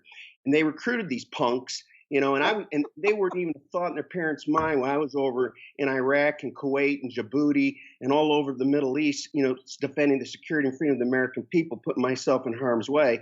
Why these guys, now they're lying about a veteran, making up stories, tampering evidence, manufacturing false facts. And so this Colton Givens guy, he writes a decision on behalf of Thomas B. Russell, who's also a FISA judge, Foreign Intelligence Surveillance Act judge. He's one of the most corrupt judges in our country, and he should be incarcerated for his crimes against U.S. citizens. And nonetheless, he recruits this Colton Givens, and this kid's so stupid, He doesn't change the PDF file name, and it shows who wrote the decision. So now they test your resolve after they put a bunch of nonsense in the decision, and they ignore thousands of material facts in dispute. And you should know, gentlemen, one material fact in dispute garners a jury trial. The only way you get a jury trial in the United States of America is if you kill somebody or somebody kills you. That's the only way you're going to ever see a jury trial in a civil case. The criminal case, they have to give you You might have to shoot somebody, Doug. Wow. Well, I'm not going to do that. That's a joke. It's a joke. I'm playing. Don't shoot no one. I'm joking around. It's a joke. I got to clarify everything I say, because anything I say can and will be used against me by United Parcel Service. So just join BLM. You won't go to jail. Yeah, there you go. There you go. My so anyway, Doug, let me quit sugarcoating it, Doug. Okay. Tell us how you really feel. Right. Yeah, I'll tell you how I really. Well, I want you to hear this. This is the most interesting part. You still with me? Yep. Okay, Absolutely. good. We're with you, sir. Go ahead. So you got to hear this. So this Colton Givens kid, and he was promised he's going to be a famous judge someday. Like Mr. Kavanaugh or Neil Gorsuch. And if you look at some of their decisions, they just have devastated labor, and that's what McConnell wanted. That's why he picked them through the Federalist Society and Leonard Leo. And they represent the 1% club. And guess what, guys? It's their club, and we're not in it. But nonetheless, this Givens kid, he writes this false decision. He ignores the rule of law. He ignores federal rules of procedure. There's thousands of exhibits in the record. And if you go to PACER, which is public access to court electronic records, you'll see thousands of material facts in dispute in my case. And they don't want to let me into a courtroom because they know once I do and I put in front of a real jury of people like you and I, they lose. Oh, shit. So this is a cover-up of the cover-up. And this is how it goes. So guess what? They test my resolve to file an appeal to the circuit court. And, they say, we already ran this guy out of money. He can't afford an attorney or a law firm. And I haven't found an honest law firm that exists because they're all loyal to the legal brethren of the cloth. And so nonetheless, I got to go pro se. And if you look at my briefs, I've had countless people across the country call me and they said, are you an attorney? Do you work for a law firm? I need your help. And I said, no, I'm not. I'm a pilot. I had to learn the law. Doug's my new lawyer, by the way. If you look at my briefs, Supreme Court briefs, Douglas Walter Greene with an E, go to the SCOTUS website, put that name in. You'll see them all. And I sent you links, Michael, to them. Yes, sir. You can see what we've been dealing with. Right. But nonetheless, so this Colton Givens guy, he's working contemporaneously. Did you hear the word I just used? Yes, That's sir. a fancy word. I love that word, by the way. Yeah, oh, that's yes. a great word. I noticed it. Don't worry. I noticed it, Doug. I learned to use their words. I have my eye on you, Doug. Don't worry. Contemporaneously. So guess what? He's working for Eugene Seiler at the Sixth Circuit Court contemporaneously, okay? And Eugene Seiler is buddies with Thomas B. Russell, and they both pal around with Mitch McConnell for years. They're directly connected to Frost, Brown, and Todd, which is the Mitch McConnell fish farm for corrupt judges. They're based in Louisville, Kentucky, a huge law firm. Throwing people under the bus. Yes. With their labor hitman named Tony Coleman, who targets thousands of UPS employees and their families for simply trying to do their job. So this Colton Givens guy, what he does is he's working contemporaneously for Seiler. He writes a fraudulent decision. They want to test my resolve to write an appeal. I do as a pro se litigant, and it was a damn good one. And so subsequently, he guess what? Colton Givens is the guy writing the response to my appeal of his decision that he wrote in the district court. Well, there's a thing called de novo review, and that means anew from the beginning, new eyes, new judges, new law clerks. You got to look at all the pleadings, all the evidence, all the exhibits, witness testimony, of which, there never was witness testimony because they never let me, have a trial court to judge the credibility of these guys that lied under deposition. So, this is forbidden. This is absolute fraud, gentlemen. And this should never happen in the United States of America. Colton Givens knows he's guilty. Andrew Hangerman knows he's guilty. Thomas B. Russell knows he's guilty. And Eugene Seiler knows he's guilty. These people have no respect for the law, and it's a mockery of our justice system that anybody should have to go to these lengths and measures to walk into a courtroom simply because I want to do my job and protect the safety and security of the airline industry so that when you get on that airplane and you look to the left of that cockpit, you know you're in good hands. And pilots aren't afraid to call in sick when they're sick. And pilots aren't afraid to get fired if they call in fatigued.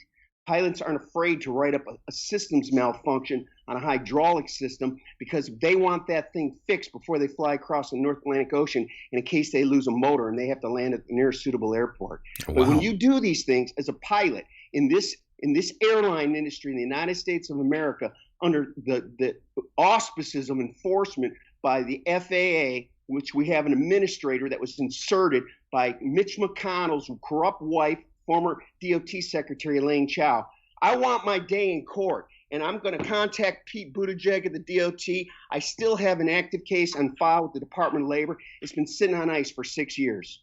This judge threw my case after that corrupt Paul McDevitt never investigated a damn thing, and I filed a petition for an administrative review board. It's been sitting on ice for 6 years. Well, you know why that was? That's because all the courts in the country were so busy worrying about Donald Trump running the country, they didn't have time for you.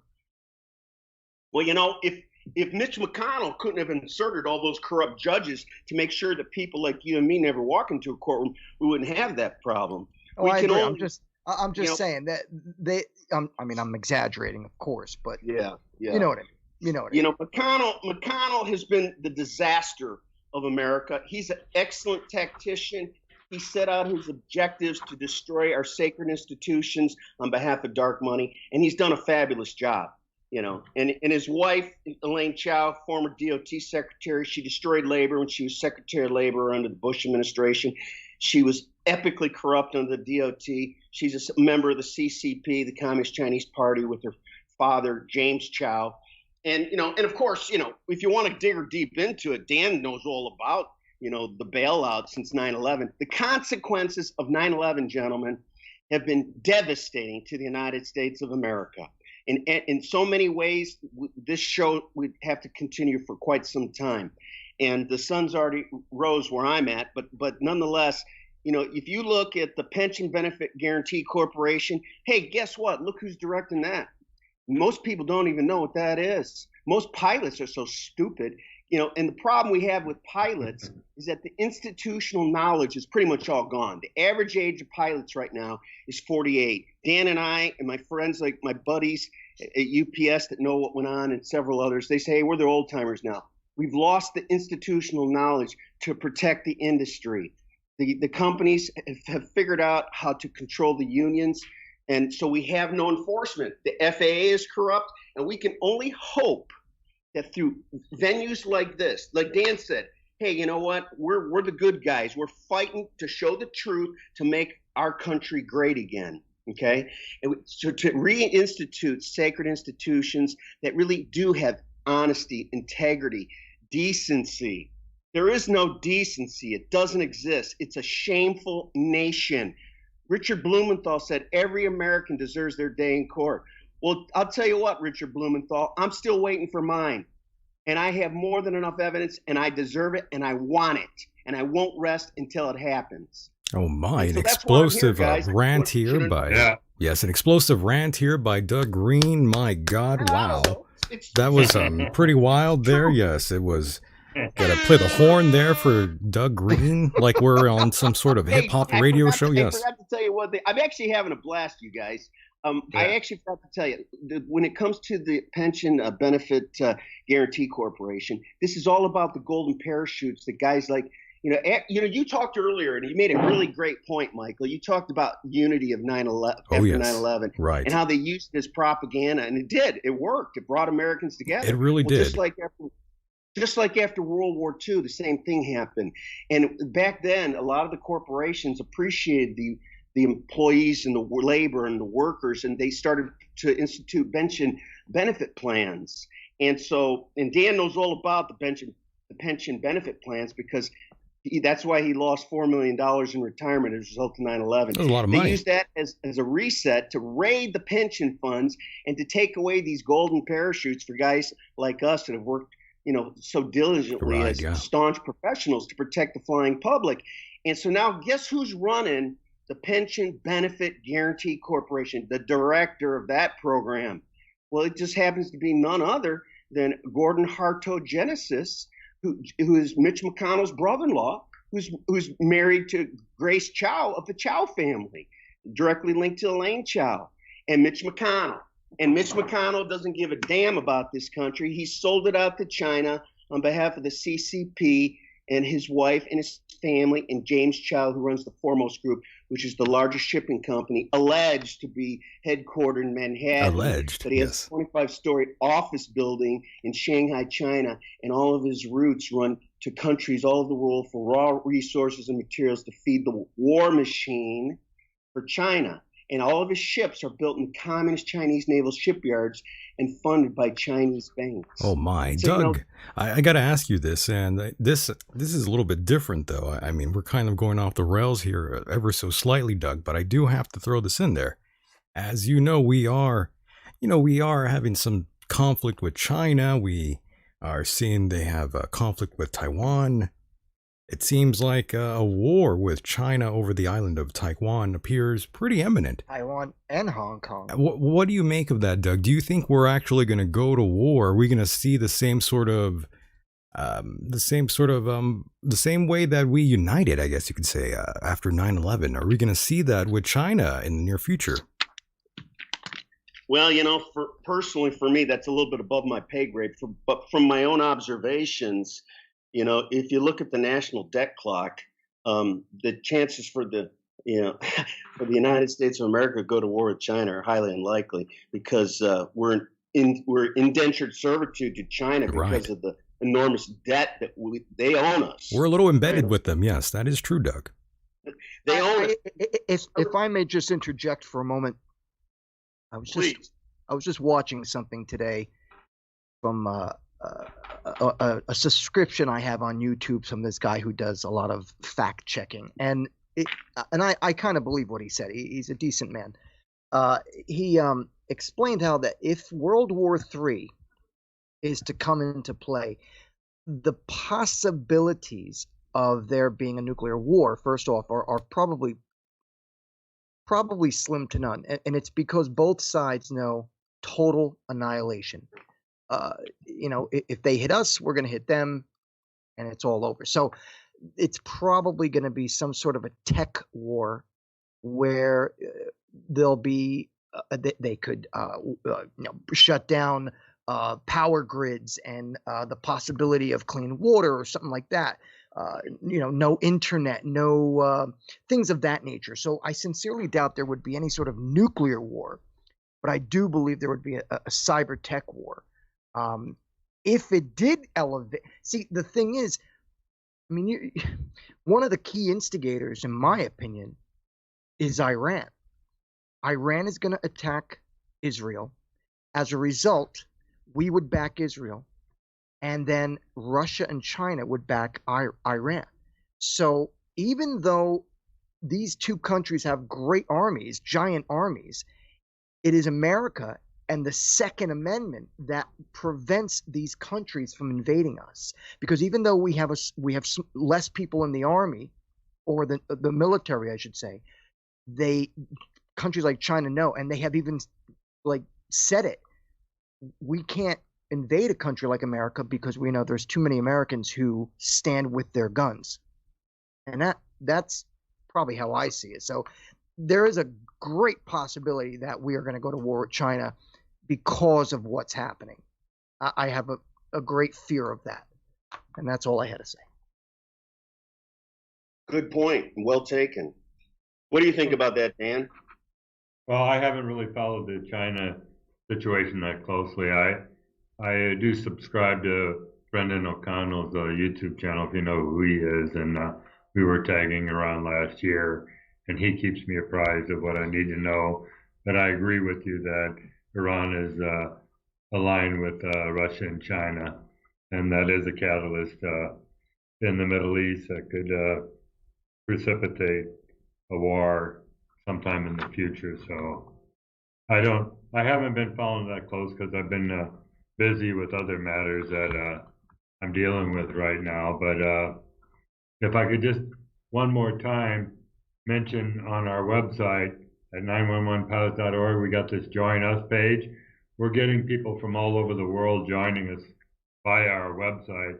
And all we need is your first name, last name, email address, and then there's a comments box there. And if you're a pilot, we ask that you put in the type aircraft you flew, and we'll get in touch with you, hopefully, and set up one of these interviews that we're conducting. But if you'd like to contact Doug and I, you can fill in that same page, and we'll get your email address, and we'll get in touch with you. If you're a program host and would like to interview us or anything like that, just do the same thing. So the things I can plug this because they're not out yet, but I've written a book. It's called Grounded, a true story of a 9/11 pilot whistleblower. And in it, I go into detail explaining, it's actually a memoir and maybe kind of boring at the beginning because it just talks about my whole flying career. But I go into other issues concerning 9/11, and I'm going to have to, we're self-publishing. I'm working with a couple other people on this because it's too controversial. Nobody will pick it up. No mainstream publisher will pick it up. Right. But the other thing in Pakistan we're doing is producing a documentary that's entitled 9/11, The Advent of the Ninth Crusade. There were 8 major crusades, and we claim that 9/11 was the catalyst that brought about the Ninth Crusade. And there again, we will have problem keeping that up online on YouTube or any other outlet like that because it's got a lot of highly controversial information in it. And finally, I was thinking that a whole new generation has been born since 9/11. That's right. I mean, today's college students were only 1 to 4 years old on 9/11 and have only been fed the government mainstream media and school propaganda. So I'm contemplating in the fall, if I don't get my head blown off doing it, going on a speaking tour to colleges in Pakistan. There's about 160 of them. And I'm sure that my message that there were no Muslim hijackers of the controls of the 9/11 aircraft will resonate well amongst 200 million Muslims. People don't realize that Pakistan, the second most densely populated Muslim country in the world next to Indonesia, they've got 200 million people here. So that's the other thing I'm planning on doing. And I managed to get back on Facebook. I was taken off for posting 9/11 stuff for about 9 months, but I'm on Facebook at Dan Hanley, and I'm on Twitter at Dan Hanley4. So if you want to join me on those 2 social media platforms, I'd appreciate it. Understood. And of course, I did want to sort of run through a few different things that the chat room was asking about in terms of sort of theories surrounding 9/11. And one of these very popular theories that we often hear about, rather, is from Dr. Judy Wood. I'm not sure how familiar you are with her, Dan, or Doug, for that matter, but yeah, someone in the chat, I think it was David Rubini, who was asking about that. What exactly are your thoughts and opinions on her work? Starting with you, Dan. I didn't read her book. I think it's Where Have the Buildings Gone or something like that. But I am familiar with the directed energy weapon hypothesis. And I just posted something the other day. You got to look at the Twin Towers. Over 100,000 tons of steel and concrete were dustified from 110 stories up down to the surface, unimpeded, no resistance, to a pile of rubble 1 story tall. And I know there's the theories about nanothermite, and I strongly support that hypothesis that it was a controlled demolition and that nanothermite was employed. And I know that the lawyers committee did not allow Dr. Wood to present her evidence to the grand jury because they said that she doesn't have enough facts to back her assertions. But when I look at the dustified steel and concrete, I don't believe it was just nanothermite. I believe something else had to come into play there for that to have occurred. Yes. You believe there was more to it. And of course, for those that don't know, Dr. Judy Wood, she has the theory that direct energy weapons, space beams rather, brought down the two towers in Building 7 on 9/11. Lots of people do subscribe to that theory. Doug, what are your thoughts and opinions on that? You know, I got to be honest with you. I have no knowledge of Dr. Judy Wood. No worries, no worries. I do have some knowledge of, some of Niels Harrit's work. Niels Harrit was a professor from the University of Copenhagen in Denmark, and maybe you guys have heard about Niels Harrit. He was actually, when the third building dropped, and, it's funny because I ask a lot of people, and I asked them this question on purpose. I said, how many buildings were taken down as a result of 9/11? And just about everybody rolls in on the word twin towers. Right, said, right. No, there was a third building that dropped. And I try to educate them on the fact that it was the Solomon Brothers building, and it dropped many, many hours after the initial impact.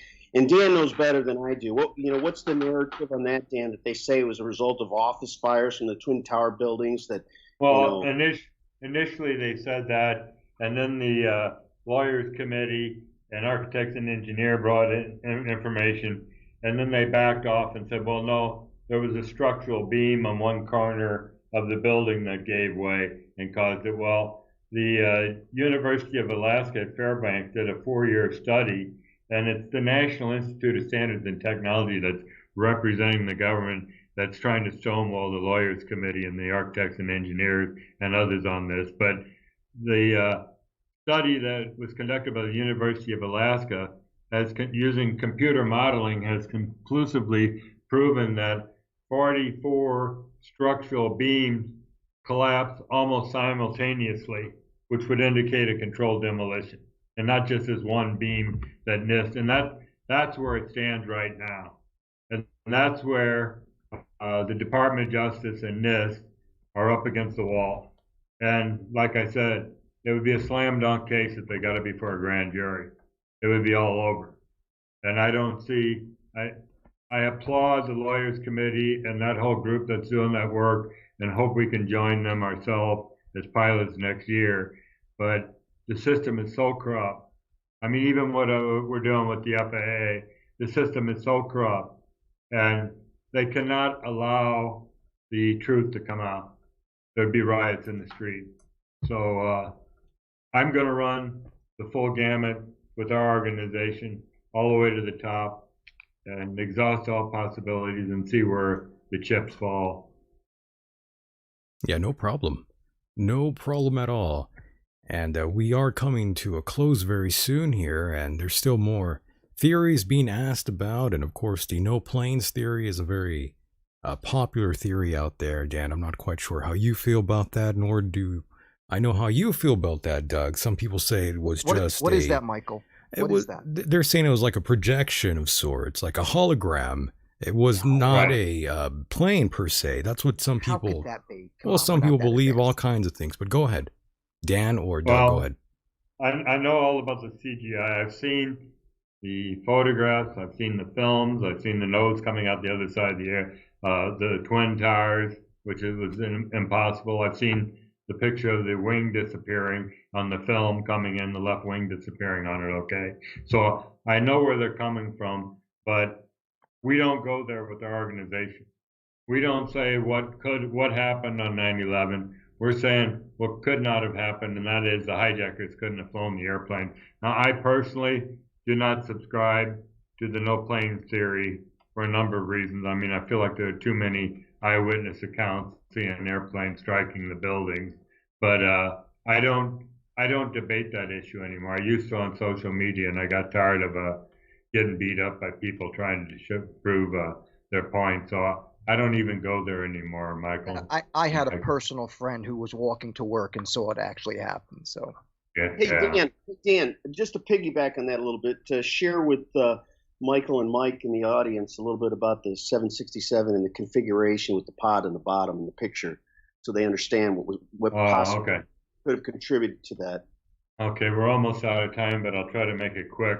There are four photos taken independently by 4 different photographers of United Flight 175 striking the South Tower, and all 4 photos have this long cylindrical pod on the bottom of I've the seen body that. of the aircraft, okay? And a Spanish photography expert analyzed the photos and said, no, it wasn't Photoshop. The photos are too grainy, and it wasn't a shadow cast by the engine or by the sun. The pod is really there. Well, there are those who believe, including Rebecca Roth, that's published 3 books on 9/11 called Methodical Illusion, Methodical Deception, and Methodical Conclusion, Yeah. that there was an airborne swap of aircraft using the uninterruptible autopilot system over Stewart Air Force Base, and the planes with passengers were directed to I can't think of the name of the New England airport, and forced to make phone calls, and then were snuffed. So I don't disagree with her or agree with her on that. It's her belief, and there's other people that believe the aircraft swap theory. But if you look at a character named Dov Zakheim goes back to the Reagan administration, where he served in various capacities. He's a dual U.S.-Israeli citizen that has strong leanings towards Israel, okay? And he was Bush's foreign policy advisor coming into the 2000 election, and worked in the Defense Department.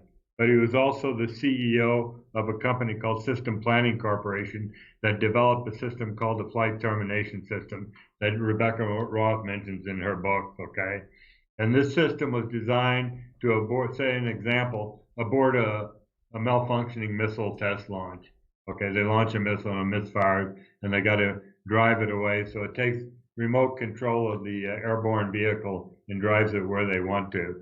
So if you look at a photograph of the flight termination system, it is a long cylindrical pod. So some people say that wasn't United 175 that hit it. It was a swapped airplane with the flight termination system. Yeah. And again, I don't go there because I can't prove or disprove that to be the case, but the photos do exist.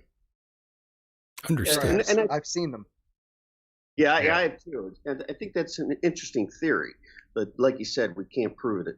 So, Right. but one of the things I just really wanted to emphasize, 9/11 was just the conduit that they used. Just like Pearl Harbor, just like with deregulation, 9/11. Now we got COVID. These are all resets, and in my opinion, this is a deeper state of corruption in the United States of America. I've seen it for myself firsthand. I've experienced it, but it's the consequences of 9/11 that we're faced with, the consequences. And people don't really think about these consequences. But Noam Chomsky, I'm sure you guys heard of Chomsky and you're familiar with some of his work. He actually, there's a article that he wrote, or it might have been a book, but I did some extensive research on it. It's called The Requiem of the American Dream. And in that writing, he talked about how they will try to how a deeper state of the 1% club that we're not in, we're the 99% slaves, and they expect us to follow the rule of law, but they don't. And this is how they do it. They run the regulators. And as a consequence of 9/11, the airline industry, to include the airlines, aircraft manufacturers, servicers, you name it, they found a way through people like McConnell and his dark money donors to put in a revolving door of corruption to run the regulators. And this is what Chomsky said. He said, run the regulators. Those regulated run the regulators via regulatory capture, writing their own legislation through the lobbyists and dark money. This is an unequal distribution of power. Okay, well, just if you talk about that power and the consequences of it, Citizens United legislation in 2010 is one of those consequences of power. Okay, and a lot of people, they hear that word Citizens United, and just for the listeners, I want to qualify that for them. It's a real pretty word, just like the Patriot Act. Hey, guess what? Patriotism, dun, dun, dun, the TAPS Act, doo, doo, doo, doo, doo. Flags waving, Citizens United. But guess what, guys? Citizens United is a misnomer. It's not about citizens. It's about corporations and dark money influence that basically was identified. Money's free speech. Well, guess what? 99% slaves, we don't got the money. The 1% does. And they want to say that their money, their billions, is free speech. And we can use it against you slaves to keep you in check. So you never get to use your sacred institutions. My friends, here in other parts of the world, they say to me, but Captain, the United States is a land of life, liberty, and justice for all. I said, well, why do you think that? And he said, well, I saw it on Law and Order. I said, it's for show. This is TV. That's why they call it a show. This doesn't happen in the United States because we don't have these rights and freedoms anymore. And Citizens United legislation, Jimmy Carter in an interview, he's probably one of the last honest presidents we had. He gave an interview a couple years ago, and they asked him, what's the state of the union? He said, it's the worst demise it's ever been since the Civil War. They said, why? He said, since the passing of Citizens United legislation by the U.S. Supreme Court, it's basically legalized bribery to the highest bidder to get whatever you want, whoever you want, in positions of power. And the four pillars, I've talked to another friend of mine, who's involved in this, and he's directly linked to he's directly linked into our group and what's going on and the levels of corruption. He's also another whistleblower with Securities and Exchange Commission fraud that's directly also linked to McConnell and his cronies back in Kentucky. And he said, what we're faced with, guys? We're faced with syndicated crime. And the four pillars of syndicated crime are Citizens United legislation, legalized bribery, and the no term limits, the need to end judicial life-term appointments of corrupt judges and do something about this electoral college. He said those are the four pillars of corruption that deny our people, average Americans, to the elite, to the opulent, the 1% club. We're the slaves, and this is how they deny us our rights and freedoms that guys like me and Dan fought for years. To only find out they don't exist. Right. It's the great American lie. That's right. The American dream. Just you have to be asleep to experience it. It's a nightmare. American nightmare, right, man?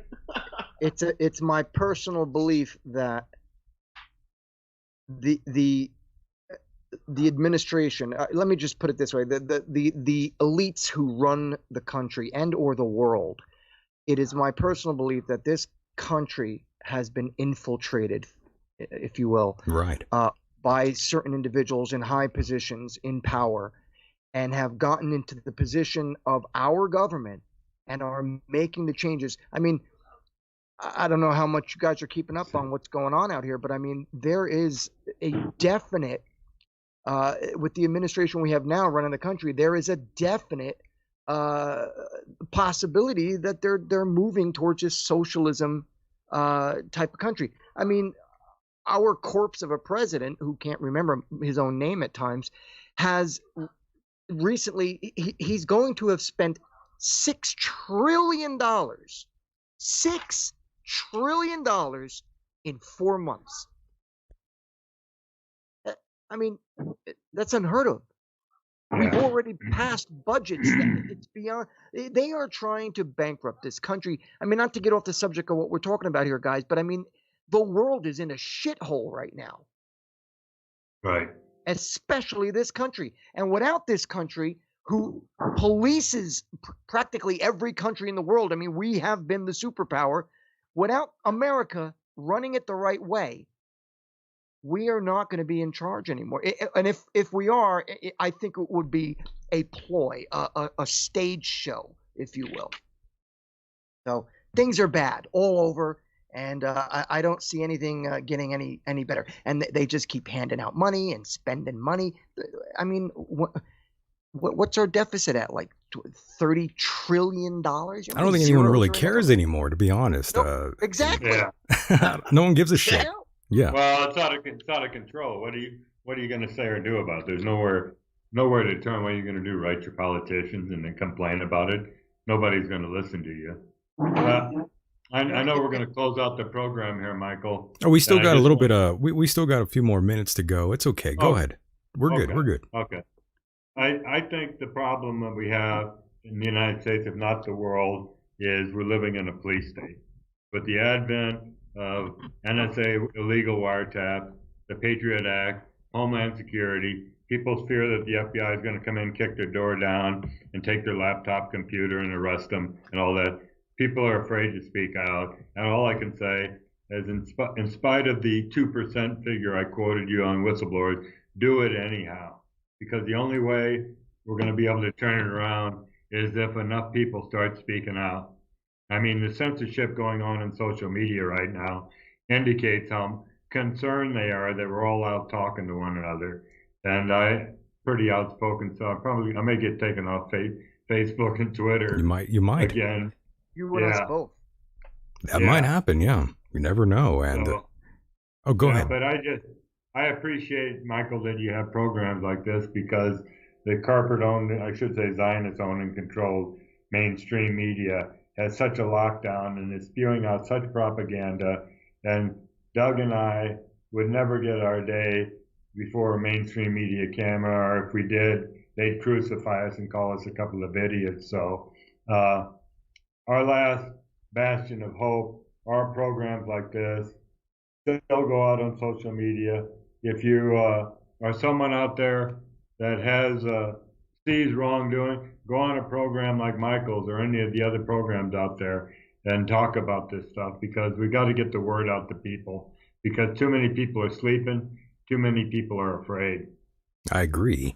And I would feel remiss if we did not mention Flight 77, by the way. I mean, they want us to believe that, well, they want us to believe this, just the still image that we have of the Pentagon being hit. That's all we really have. So you're telling me the most surveillance any building probably has in the world, the Pentagon, yet we only have this one, we only have a few still images of this plane that struck the side of the Pentagon. Is that what you're trying to tell me? Before and after. Yeah, before and after. That's always a strange one, in my opinion. Doug, I know you feel the same way too. Oh yeah. Oh yes. It's very strange. Well, go ahead, Dan. I've heard it all. I've heard missile struck the Pentagon. Go ahead, Doug. Yeah, it's not a plausible story. Like I said, my buddy's parents were alleged to be on the airplane, and Admiral Flagg was a Naval Reserve officer, but he also at the same time worked for American Airlines. He was a very senior captain out of the Los Angeles crew base, and they were flying back. He was retired, but they were flying back to the West Coast to visit their children. And so, what really happened there is very disconcerting. But if it wasn't for efforts like Captain Dan Hanley, and for shows like the Michael Decon show, and your co-hosts, Mike, and people like you that provide an alternative venue for Americans to share their thoughts and their ideas and their grievances that are not being heard by our government. They don't care about us. If they'll kill 3,000 people to promote their dark money agenda, and we know what the reasons are. There's so many reasons. Benjamin Franklin said something very interesting, and we shall think about this. He didn't say America. He said any society that's willing to give up a little bit of liberty for a little bit of security deserves neither and will lose both. And so this whole thing's been a staged show. They wanted to put fear that the homeland's being attacked, just like Pearl Harbor, and you need our security. But in order for us to give you security, you have to be willing to give up your liberty. It's funny. I ask people, tell me what liberty means to you in one word. And they're like, It's kind of like the Jay Leno show. And he goes formerly on the Jay Leno show, and he'd go out and interview people. He'd say, hey, we just want to see what people's knowledge of geography. Can you tell us one country that starts with the letter U? And they're like, how about the United States? How about the United Kingdom, Uruguay, the UAE? Come on. It's pathetic. And so, I Europe. Ask people, yeah, exactly. I ask people, I say, tell me what liberty means to you in one word. And when they start to ho-hum, and like on the Jay Leno show, I say, well, let me give you a clue. It starts with the letter F, And then finally, some people say it, freedom. I says, yeah, they want you to give up your freedom, which most of your freedom's already been taken from you. You just don't know it because nothing bad's happened to you yet. And so what did they do? They instituted the Patriot Act. And Mitch McConnell just covertly reaffirmed it with all the distractions and nonsense, like watching the Kardashians on mainstream media It's unbelievable. Right. He's slipping in, renewing the Patriot Act. But he uses a different name. He conceals it, just like they conceal everything else, like Citizens United. It's not about Citizens United. It's about Corporations United to screw the citizens. Right, and of course, rights and freedoms. Doug, I have to jump in here really quickly and say we do have a caller here, and I think he has a question for either you or Doug. I mean, you or Dan rather. Caller, you are live. Go ahead. What's on your mind? Hey guys, I really enjoy this great interview. I have actually a couple questions, so go ahead. I'll stick around as long as you guys want to keep me, but I have like 3 or 4 or 5 questions. Regarding the no planes, I just want to throw this out there and see if you guys are open to it. A lot of people, all the kind of interviews that you would see on, CNN, Fox, they were pretty much rehearsed crisis actor, kind of green screen type interviews with like the quote unquote Harley man.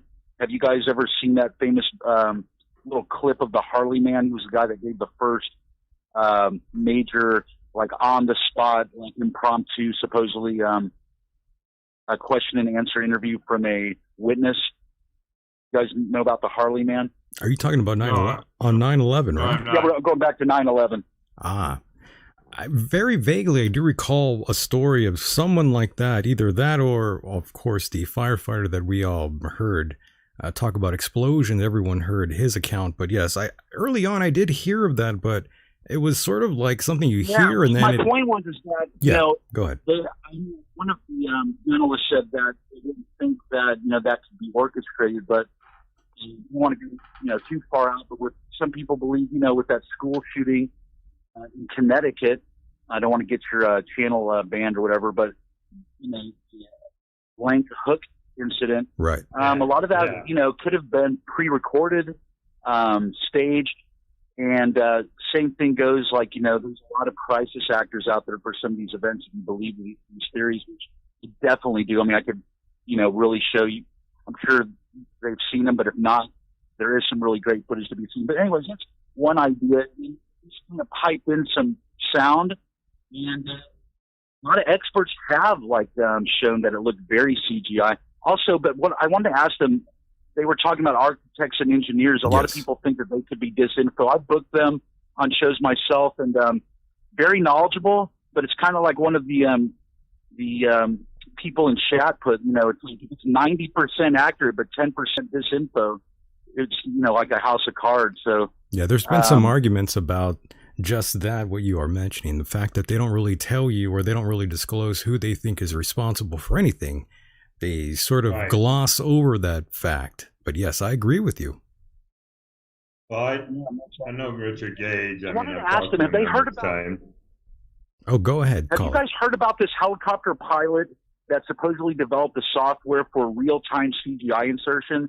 And he got supposedly knocked. I mean, I just don't have all my facts, so I'm saying supposedly, but I believe it to be accurate, where he developed and is live, the one controlling like the main footage for ABC, CBS, NBC, Fox, CNN, and he inserted the plane going through the building where the nose pops out from one of those angles.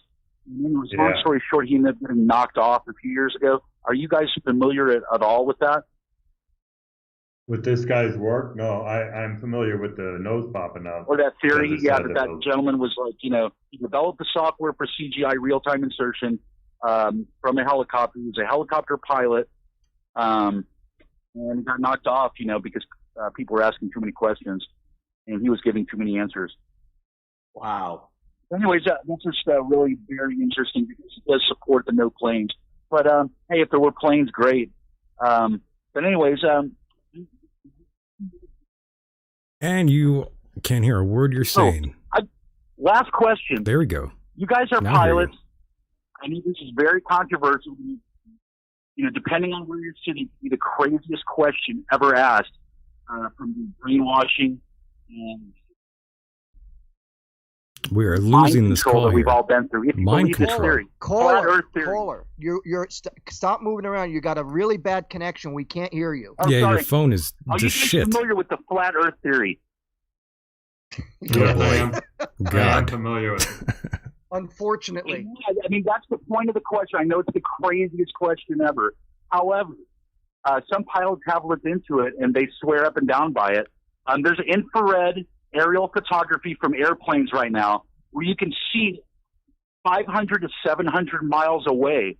If the Earth is a spherical object, we do, science provides us a calculation of how to, it's 8 inches per mile squared, and there should be like a big,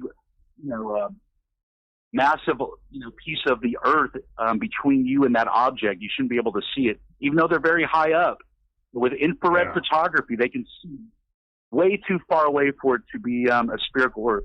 Are you guys open to that? Have you seen any of this infrared I respect photography? your beliefs, but I don't subscribe to that theory at all. I've heard people come to me all the time and ask me, and I don't even debate it anymore. I've heard all their arguments, but I respect what you're saying and understand where you're coming from. These are pilots. They've flown around the world. Yeah, we fly great circle routes, That's the point. I love that you guys are laughing. One of these days, you might figure it out. I'll be the one laughing, but I love you guys. Amazing. God bless America. Take care. And there he goes. Yes, flat Earth. I'm sure you hear it all the time, Dan and Doug. Yes, I don't debate it.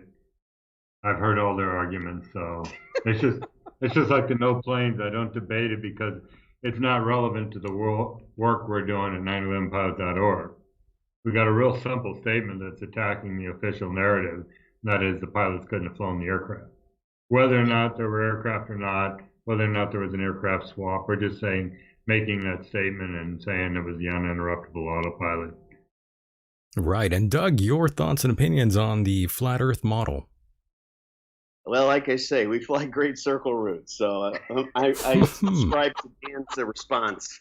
The flat Earth, they have many subscribers around the world, indeed. I mean, you think about it, Michael, too, and gentlemen, we've even sent people out into space, and they go around the orbit of the Earth. Space is fake, by the way, Mike. You know that. Right. Yes, I forgot. You can't get past the firmament, by the way, that's covering the Earth. One of the things I will say, though, is I really respect, people that, have their own thoughts and opinions, and they're not afraid to ask questions, and like I always tell, the young pilots that I mentor, which I constantly do on a regular basis. I said, the first thing I say to them before we start our flight, especially if we've never flown together, I tell them, I said, from a crew resource management standpoint, we've never flown together before.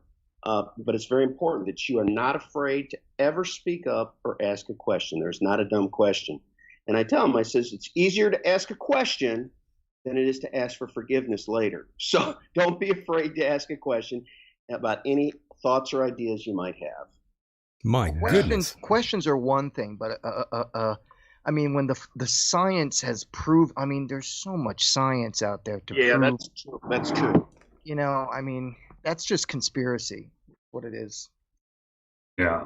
Well, I think that's going beyond conspiracy, to be honest. But anyways, for me and Dan, for Dan and I, guys, what we're trying to stay focused on is not so much on, we want to stay focused on the reality. Okay. When we talk about conspiracy, okay, well, it's a word and there's a definition behind that word. And I think that they've tried to diminish the meaning of the word with, quote, conspiracy theory. Conspiracy is when two or more people come together with the sole intent to do something devious and diabolic that they know is wrong. And so the conspiracy reality is what we're faced with here. This is a reality where people have come together, do something diabolically wrong because the 1% club can never get enough money and power. It's never enough. Their greed is insatiable. They have to have more. It's an addiction, and so this is for guys like Dan and I and people like you, Michael, yes, and Mike, coming out and offering a venue for us to speak to people and let them know the truth about the demise of our country and that we have no rights and freedoms. We want to make people aware. Knowledge is power. We want people to know that we're being denied basic rights. And these politicians, these political operatives and these corrupt judges and organizations like the Federalist Society and corrupt law clerks and people that break the rule of law, and there is no rule of law. People need to be aware of this so we can come together with a loud voice and not give up that freedom that Benjamin Franklin talked about. We're not going to give that freedom up. We don't want your security. Captain Greene, here's a sad thing when you think about it. In many cases throughout history, empires have, let's take for a perfect example, the Roman Empire.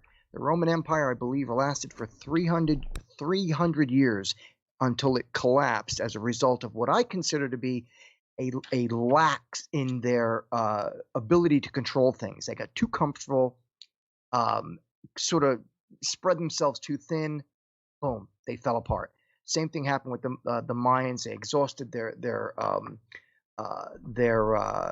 what's the word? The resources, yes. Their resources. Thank you.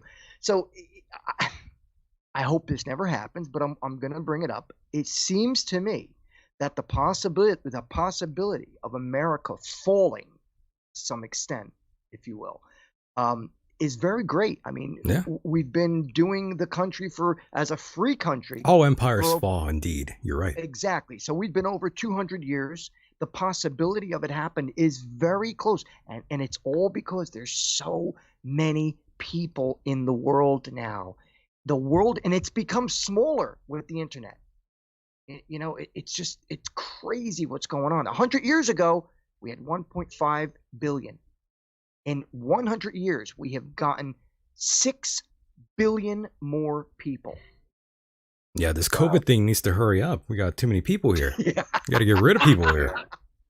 Got a lot of bodies here. But yes, Mike, I agree with you. We are going down that line of notion. Indeed, history does repeat itself. Things come in cycles and waves. We see this all the time. It's only a matter of time, per se, that America does fall to a great extent, Mike. Yes, it's about that time. Sure. Amazing. I'm not sure if you agree with that, Dan or Doug, but I do have a special treat for all of you out there. I did find the clip that I meant to play earlier from our friend Bill Cooper.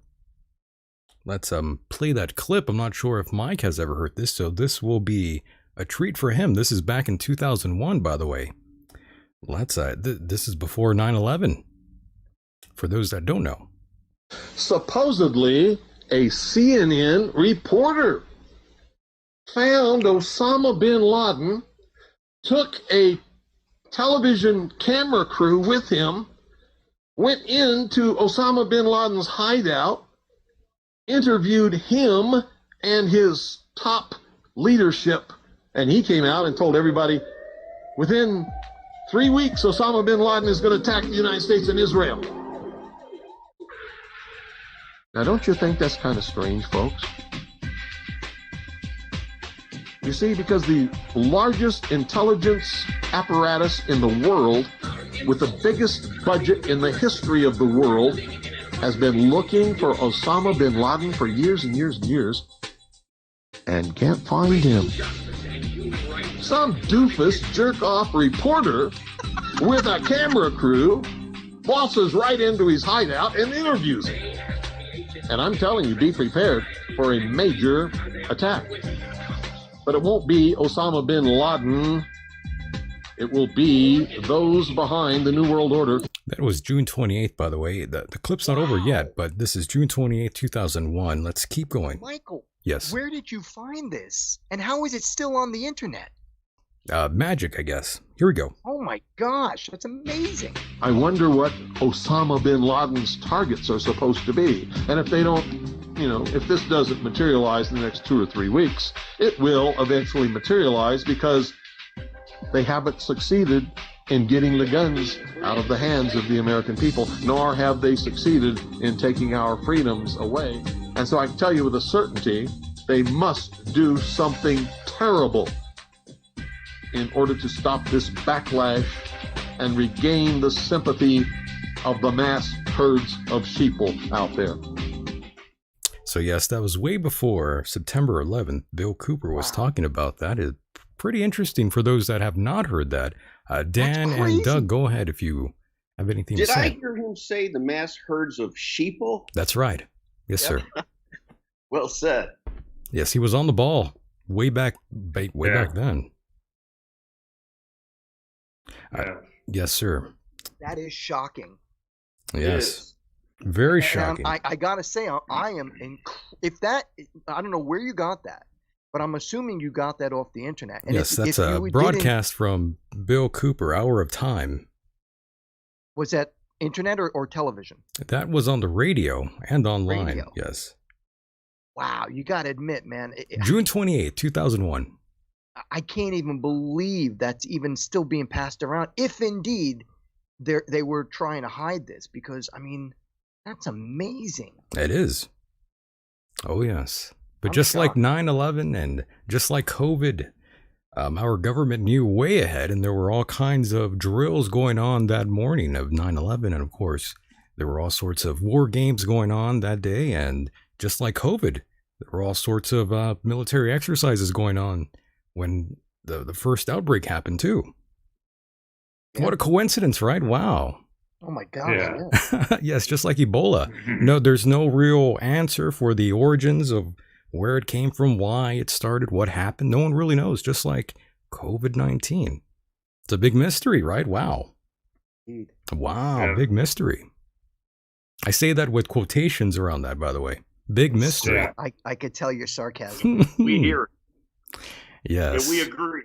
Yeah, it's ridiculous. It's all a bit of a shit show, ladies and gentlemen. It's always been a bit of a political masquerade of sorts.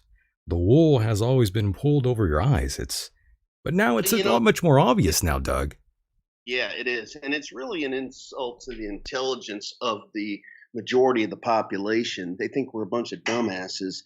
And and Americans should get to the point where they basically say, I've had enough. We've had enough. We're not taking it anymore. Yeah, we're starting to see some of that, though. Americans are starting to sort of take a stand, per se. But once we start fighting corporate corruption, that's when I will fully be on board with most of America, as I am quite apathetic towards humanity, Doug. I have to confess. I enjoy watching the world burn sometimes, Doug. I'm an evil man, I guess you can say. I guess I'm terrible. I'm just being honest. And that's what gets me in trouble, my honesty. This is no different, Doug. But yes, Captain Dan Hanley and Captain Doug Greene, it was a complete honor to have both of you here and to tell us about your stories. And thank you for your service. Yes, sir. Oh, well, thank you both for having us on the program. I appreciate it a bunch. This was exciting. Yes.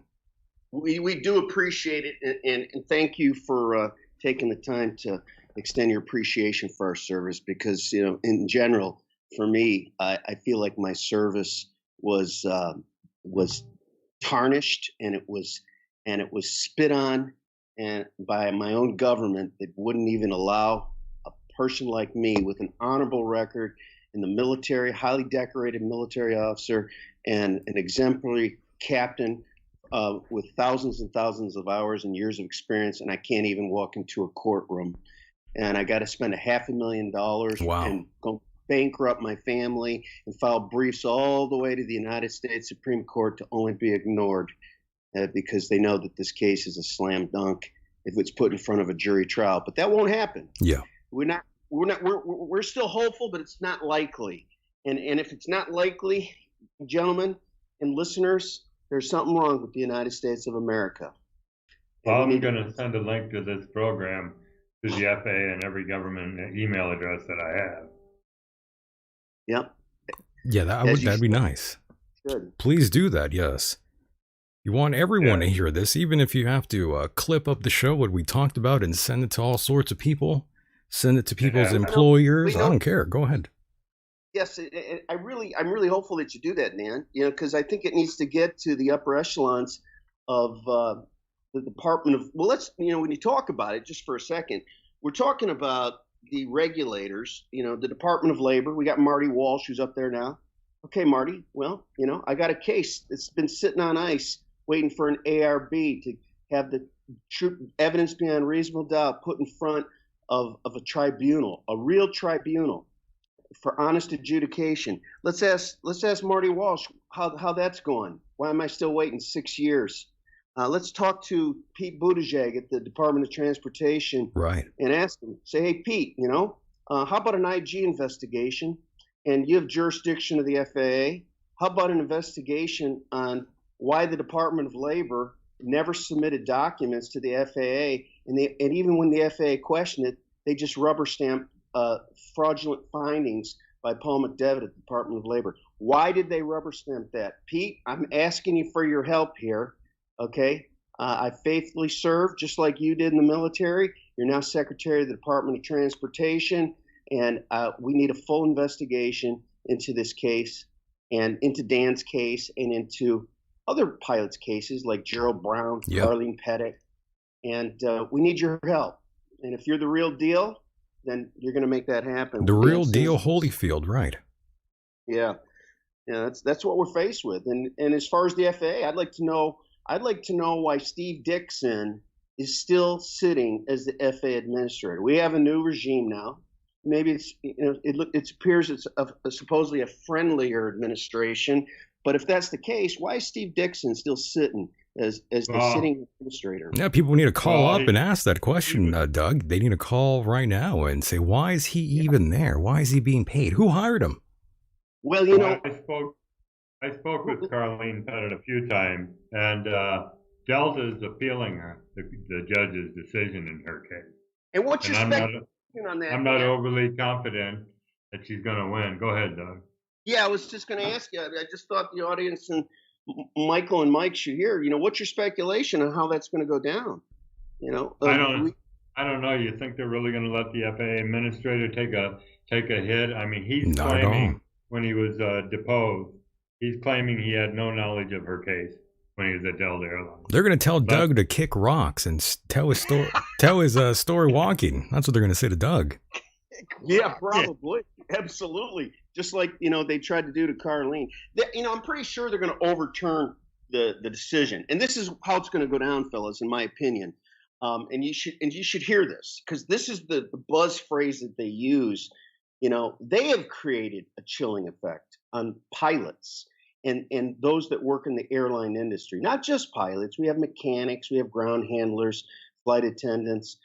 They have created a chilling effect. Right.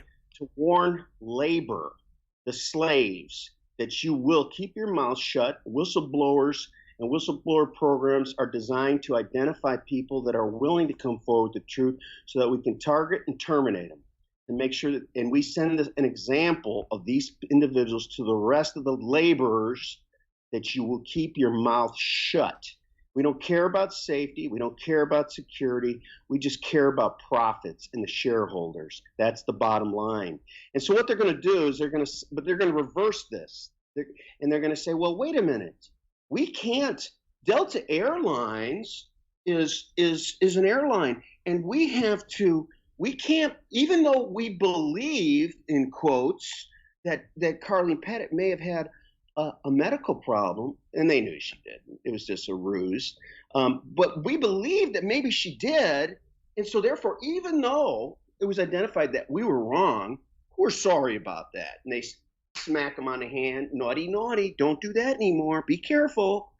But guess what?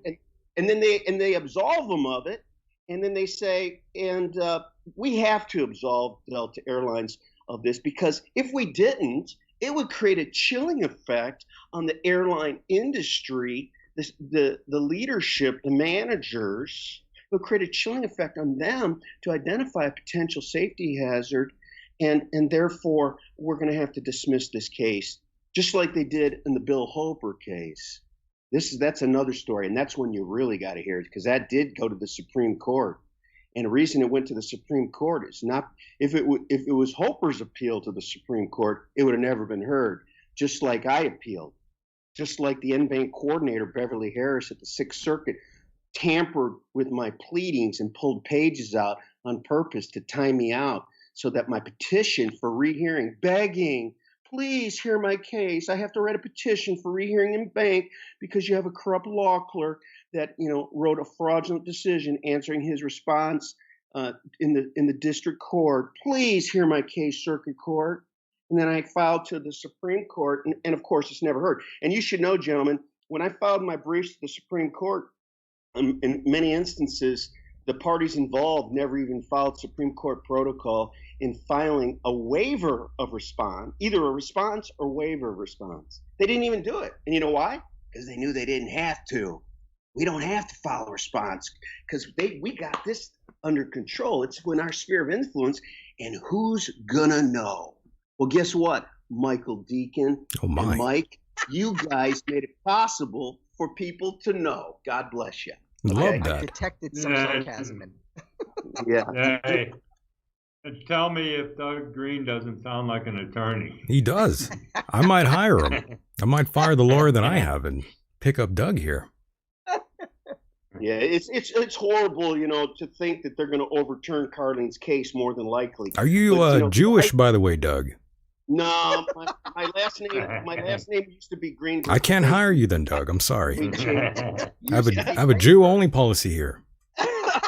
In terms of, business, you know how it goes. You know how it goes, Doug. Hey, guys, you got to invite us back. I want to share with you the Bill Hoper story. It's an unbelievable story of prejudice and bias and discrimination and corruption that it was also, attached to the airline industry. And in his case, actually, he won a $1.7 million decision in the state court. Now, keep in mind, the state court, and most people don't know this, and you guys are actually providing an opportunity to educate the audience on things that they need to know. Yes, sir. That normally they wouldn't know. And so knowledge is power. But the state courts, judges in most states are elected. They're elected. They're not appointed. Okay, by the Federalist Society and Mitch McConnell and his cronies to overtake the courts. And so subsequently, because of their appointments, they realized that sometimes they got to be honest and they have to make fair decisions and they have to allow people to have a jury trial. Americans aren't allowed to have a jury trial. When you got arbitration and you've got this motions for summary judgment, these are two weapons used against Americans to make sure you never walk into a courtroom in front of a jury trial to have your case heard by people like you, all of us. They don't want that to happen. That's how dark money controls it. The 1% Club keeps us out of court and to exercise our rights. That's how they do it. Those two tools, arbitration, rigged arbitration, that's why the FAIR Act's been proposed to be passed to end forced arbitration for consumers, employees, and also through passing motions for summary judgment, which is basically a whimsical dismissal of a case despite the fact that there's material facts in dispute. And all there has to be is one. But they say there's none, and they're lying. But the long and short of it is in many of these cases, never see the light of day of a trial unless it's the other side. If it's the dark money that wants to appeal, then they will. So, like, for instance, just a quick summary. In the Hoper case, I'm not going to tell you all about it, but just briefly, Bill Hoper was absolutely targeted.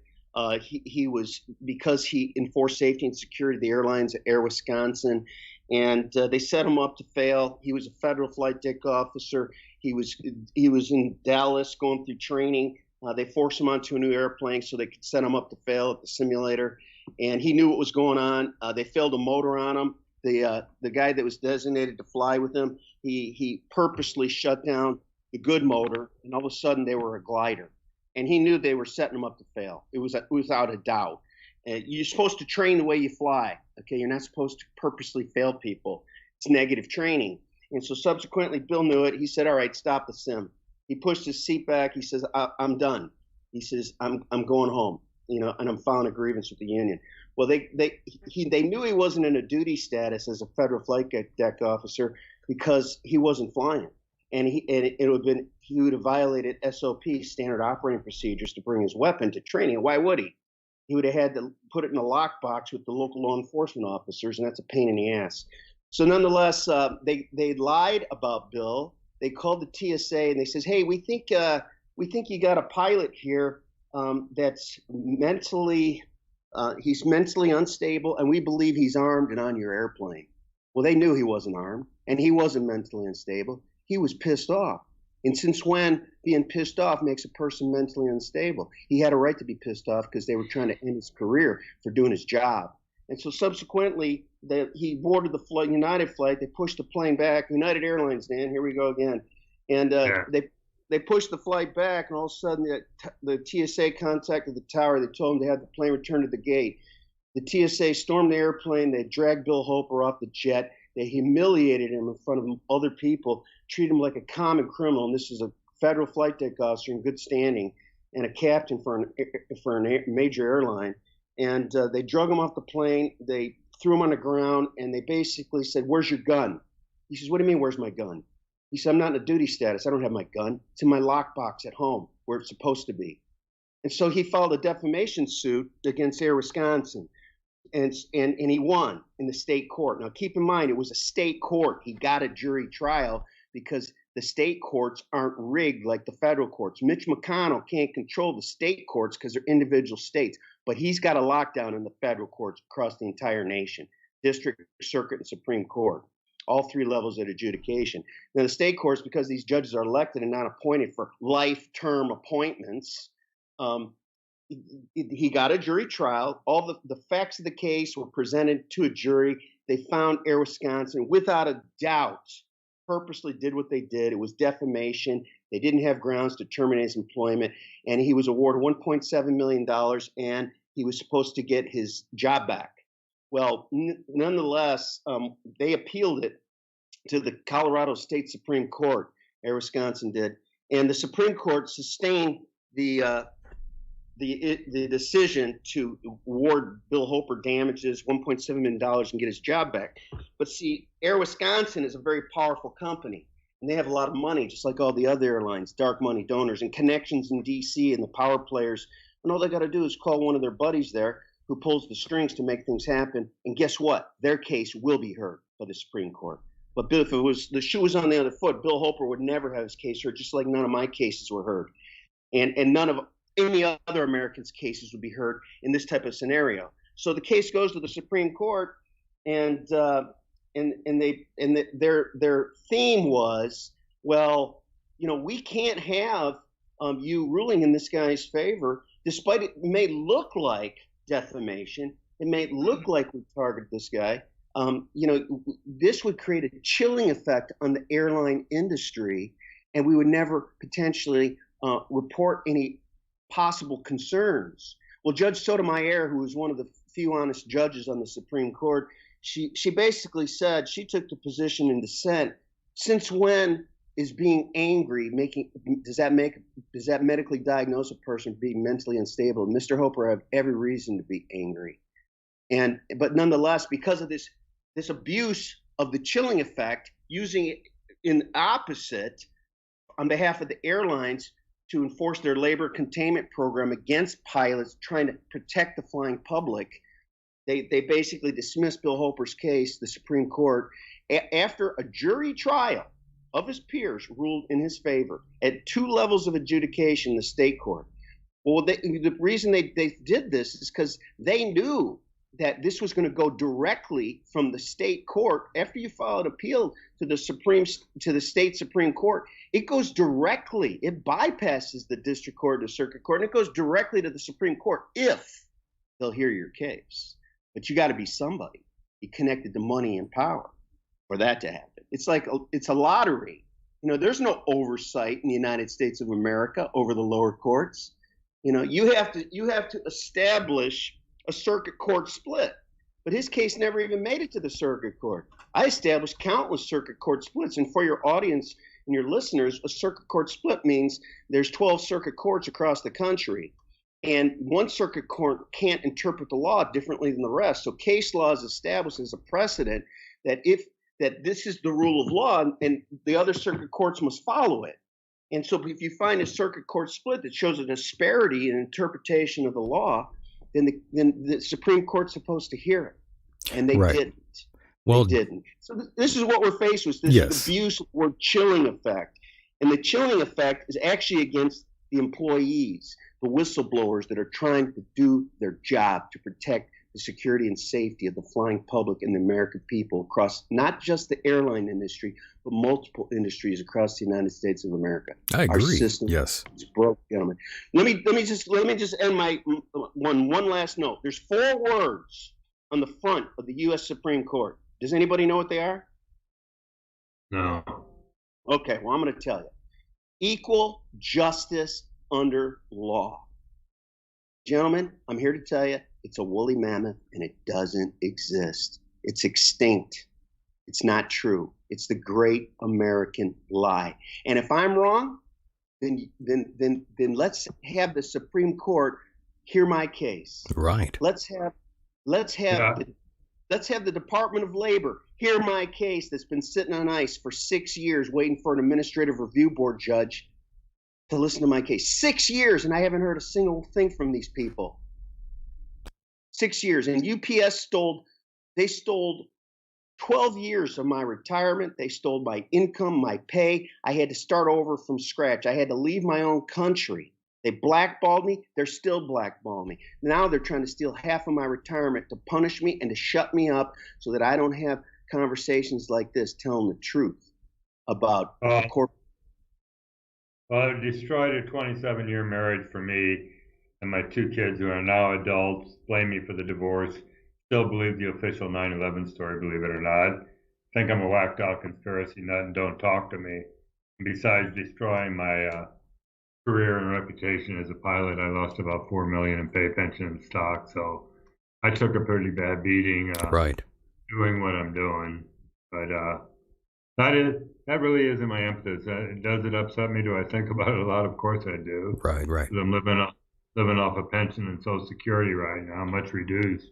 But that isn't my impetus for continuing to do what I'm doing. I already said why I am doing what I'm doing. Yes, sir. Well, Dan, I do want to thank both you and Mr. Greene, Captain Greene here, for your time and, of course, all your hard work both of you have done, and both of you have been through the ringer now. Now that I know Doug's story, he too faced a lot of hurdles and obstacles, just like yourself, Dan, and many others out there, like the both of you, who face lots of issues just talking about these sort of things. Yeah. It's very unfortunate, but Dan, I'll start with you. Any final words before we cut you loose here?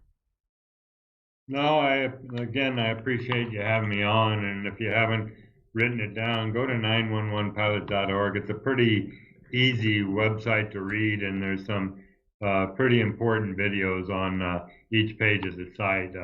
And then join us at the top of the page. We'd appreciate it. Very nice. Well, Dan, I will talk to you on the other side, my friend. Thank you so much for being here. Okay. Yes, Thank you again. gentlemen. Thanks again for coming on.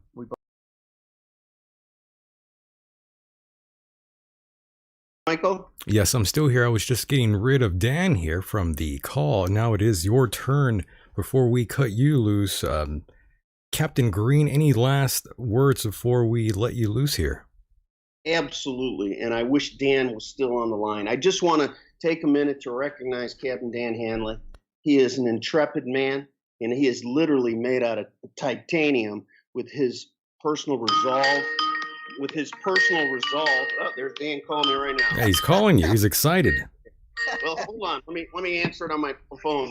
Hey, Dan, I'm still talking to Mike and Michael. No, I want you to stay because I want you to hear what I'm going to say. He wants you to hear. Yes. Well, stick around. I want you to hear this. I'm just letting people know what you've been through, and you're an American hero. You're don't interrupt me. I'm talking. Dan Hanley, Captain Dan Hanley, is one of the finest men of integrity and honor, and he has been abused by a broken system of corruption in the United States. But despite the way they beat him down and took everything that he worked so hard for and hadn't believed in, his resolve to stand strong and fight for right and wrong, the rights and freedoms that we think we have, he's trying to make sure that a sense of decency is restored so that Americans all across our great nation can exercise those freedoms. This is a government of the people, by the people, and for the people. We're not their slaves, okay? And we have to enforce our rights. And thank you, Michael Decon and Mike, whatever your real last name is. I like your stage name. It's pretty good. But thank you, guys. I'm serious. You know, it's so important for people to know the truth. Mainstream media will never run a story about this. Okay? That's right. They won't do it. They won't run a story about Reality Winner. That's a name. It sounds pretty crazy. I think her father was a Grateful Dead fan. But that's another story we got to talk about. We will, I want you to Google Reality Winner. She's a political prisoner in the United States of America for telling the truth. And she's also an American hero and a veteran. This is what our government does to veterans. Yeah, we will do that in the future. We'll bring you back on here, Mr. Greene. Great. Guys, you're the best. Thank you for your attention, and thank you to the listeners, and God bless you. Yes, thank you so much. God bless, and we will talk to you on the other side. Captain Greene. Take care. Take care, my friend.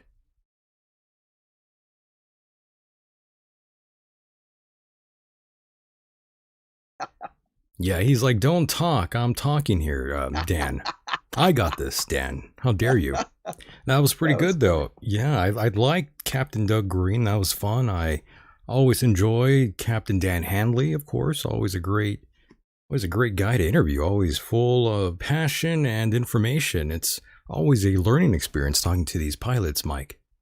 Definitely. Oh, yes. Oh, yes.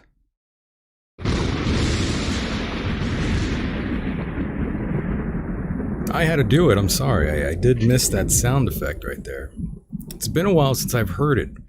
But yes, we are almost out of time here, Mike, and it's been a great show. But Mike, we are left with some very interesting individuals to talk about before we check out here. I mean, we do have Laura Loomer to talk about. If you recall our friend Laura Loomer, the last time we mentioned the name, Mike, she was getting some sort of Nazi tattoo. Do you remember that? Yes, I do. Oh my God. Well, she's back, Mike. Are you excited?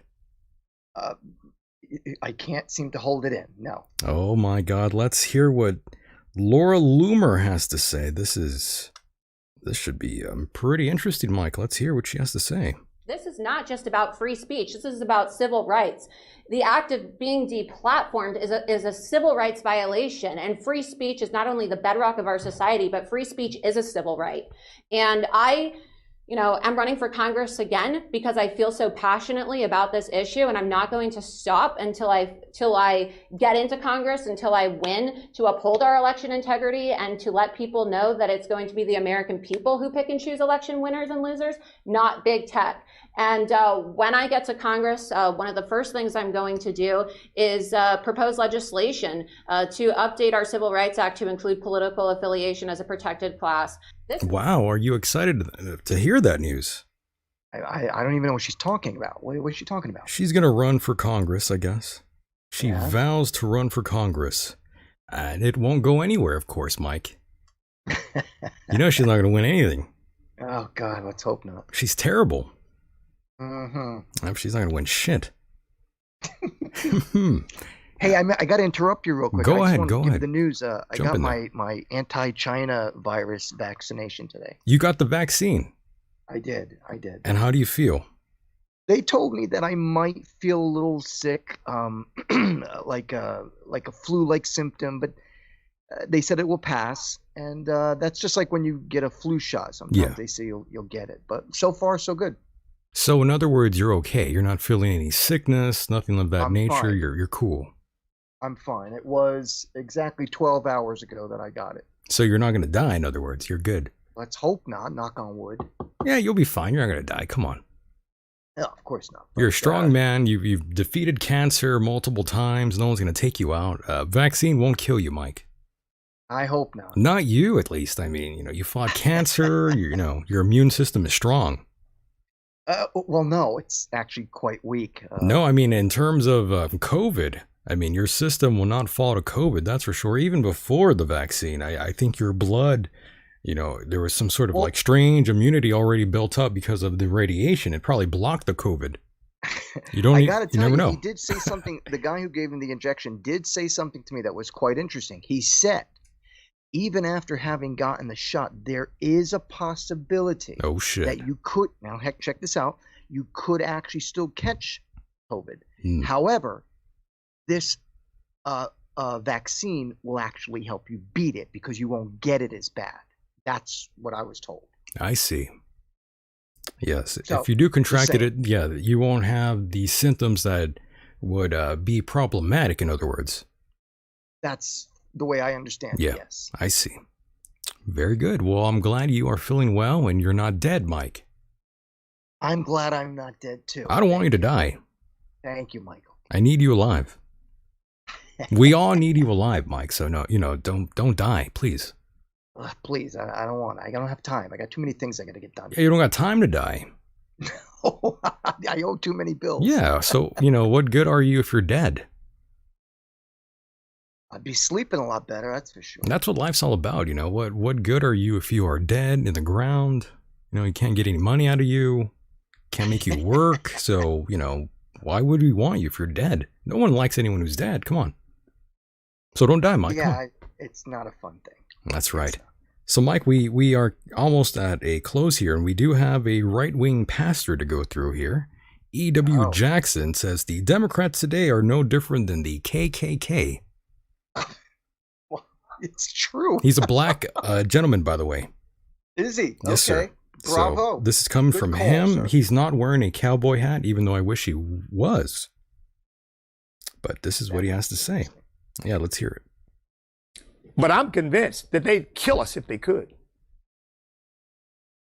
Just like they did in the antebellum South and in the Ku Klux Klan era after Reconstruction. Just, he's out of place. Kill him. Get rid of him. We don't want his voice being heard. We don't want him to stir up the others. Next thing you know, they'll all be thinking they can think independently and they can think for themselves. And they don't need to be supporting people who tell them they're doing them a favor by killing their babies. They're going to question. They're going to question us. They're going to question us after all we've done for them. I mean, we put them in the finest huts in the projects. We're supplying them with marijuana now. Oh shit. He's got a point. And we vote to increase their welfare checks. And they're going to contradict us and suggest that they're not going to vote for us? Based upon some of the communications I get, believe me, they'd gladly kill us. They can't do that. Frankly, and it's not because they're not evil enough to do it, it's because they're too cowardly to do it. Yeah, and that was E.W. Jackson. What do you make of that, Mike? Powerful, right? Very powerful. Yeah, I commend his ability to speak out like that. As I mentioned once before, Malcolm X said one of the biggest enemies the black man has is the white liberal, and he couldn't have been more correct. What about Paula White? Wherever I go, God rules. What do you feel about that, Mike? When I walk on White House grounds, God walks on White House grounds. I had every right and authority to declare the White House as holy ground because I was standing there, and where I stand is holy.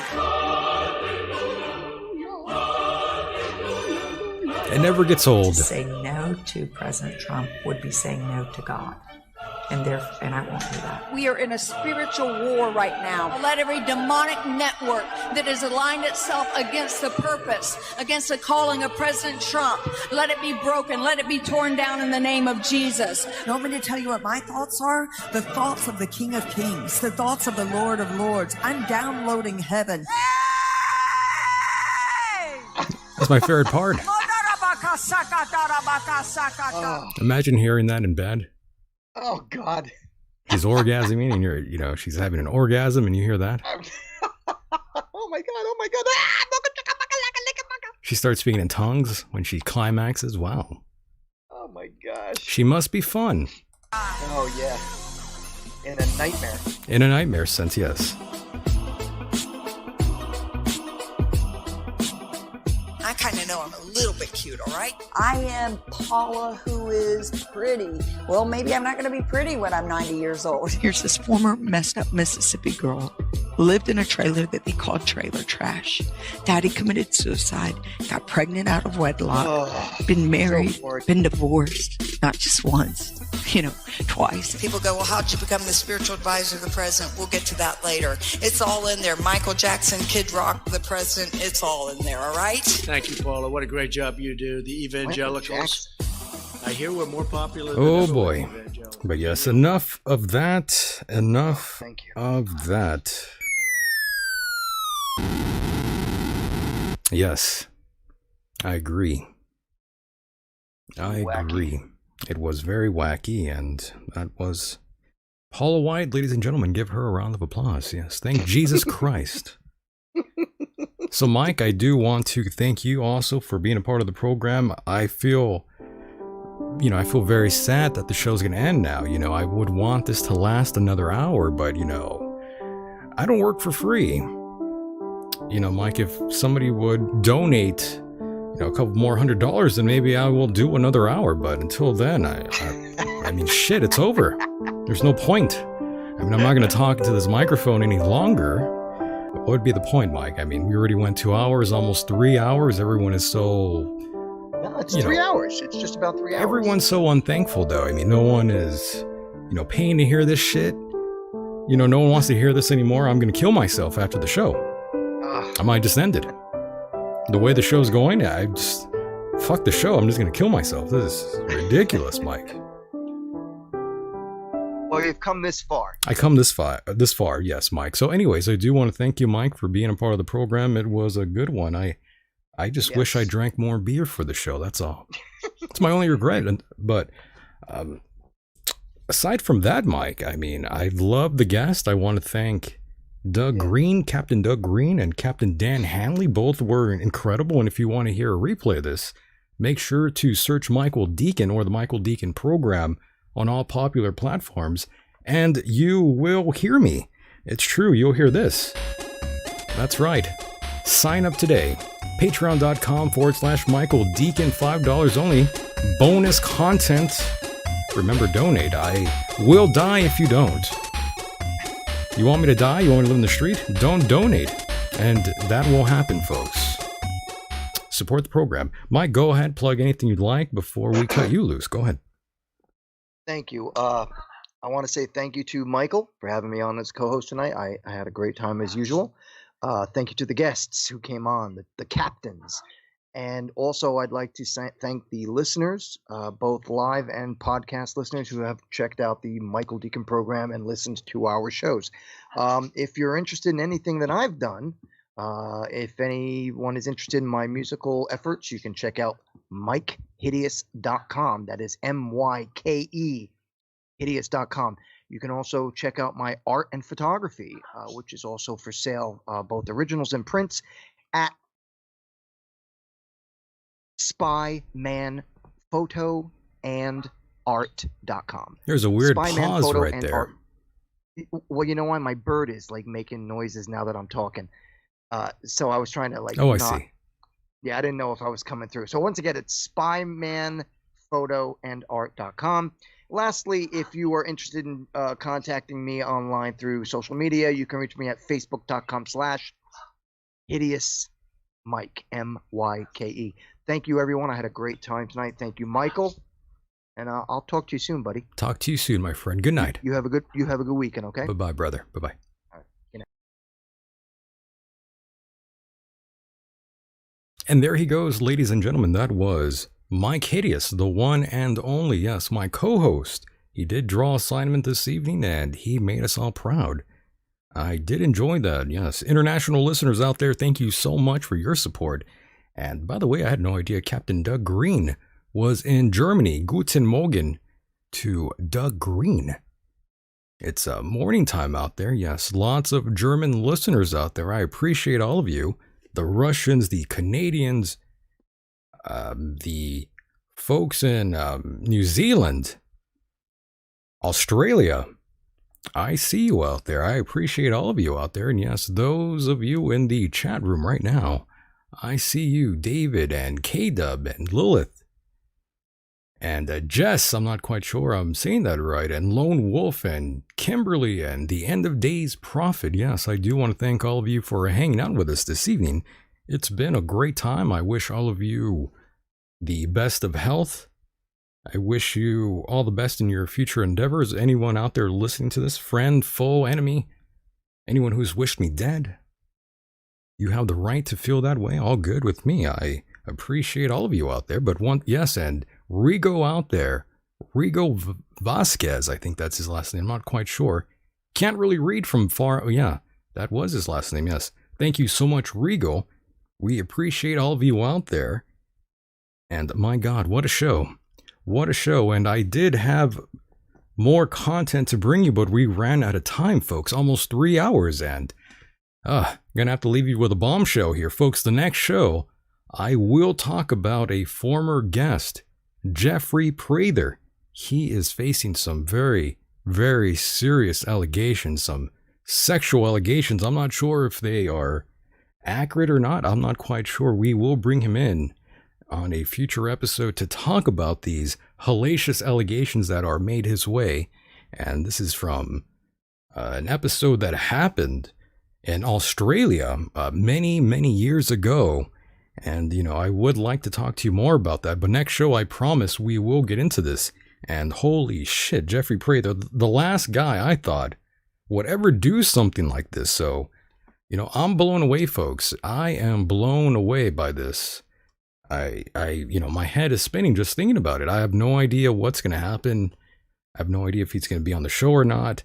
I might not even tell him I'm going to bring up these hellacious allegations because he might not even want to be on the show if I tell him beforehand. So we might ambush him a little bit here. I know, so bad, so wrong, but it feels so right. I apologize for my cruelness, folks, but I have to be honest. I have to bring you the truth, no matter how bad it hurts. So once again, ladies and gentlemen, it has been a true pleasure and honor to sit here and broadcast for all of you. It's been 3 hours, and now it is that time to shut it down. Once again, thank you so much for being a part of the program. You know who you are out there. Thank all of you so much for helping me get this off the ground. You know who you are out there. Once again, stay safe, everyone, no matter where you are on this island of Earth. I'm Michael Decon, and with that said, the world is a mysterious place, and life itself is a mystery. Until next time, mahalo.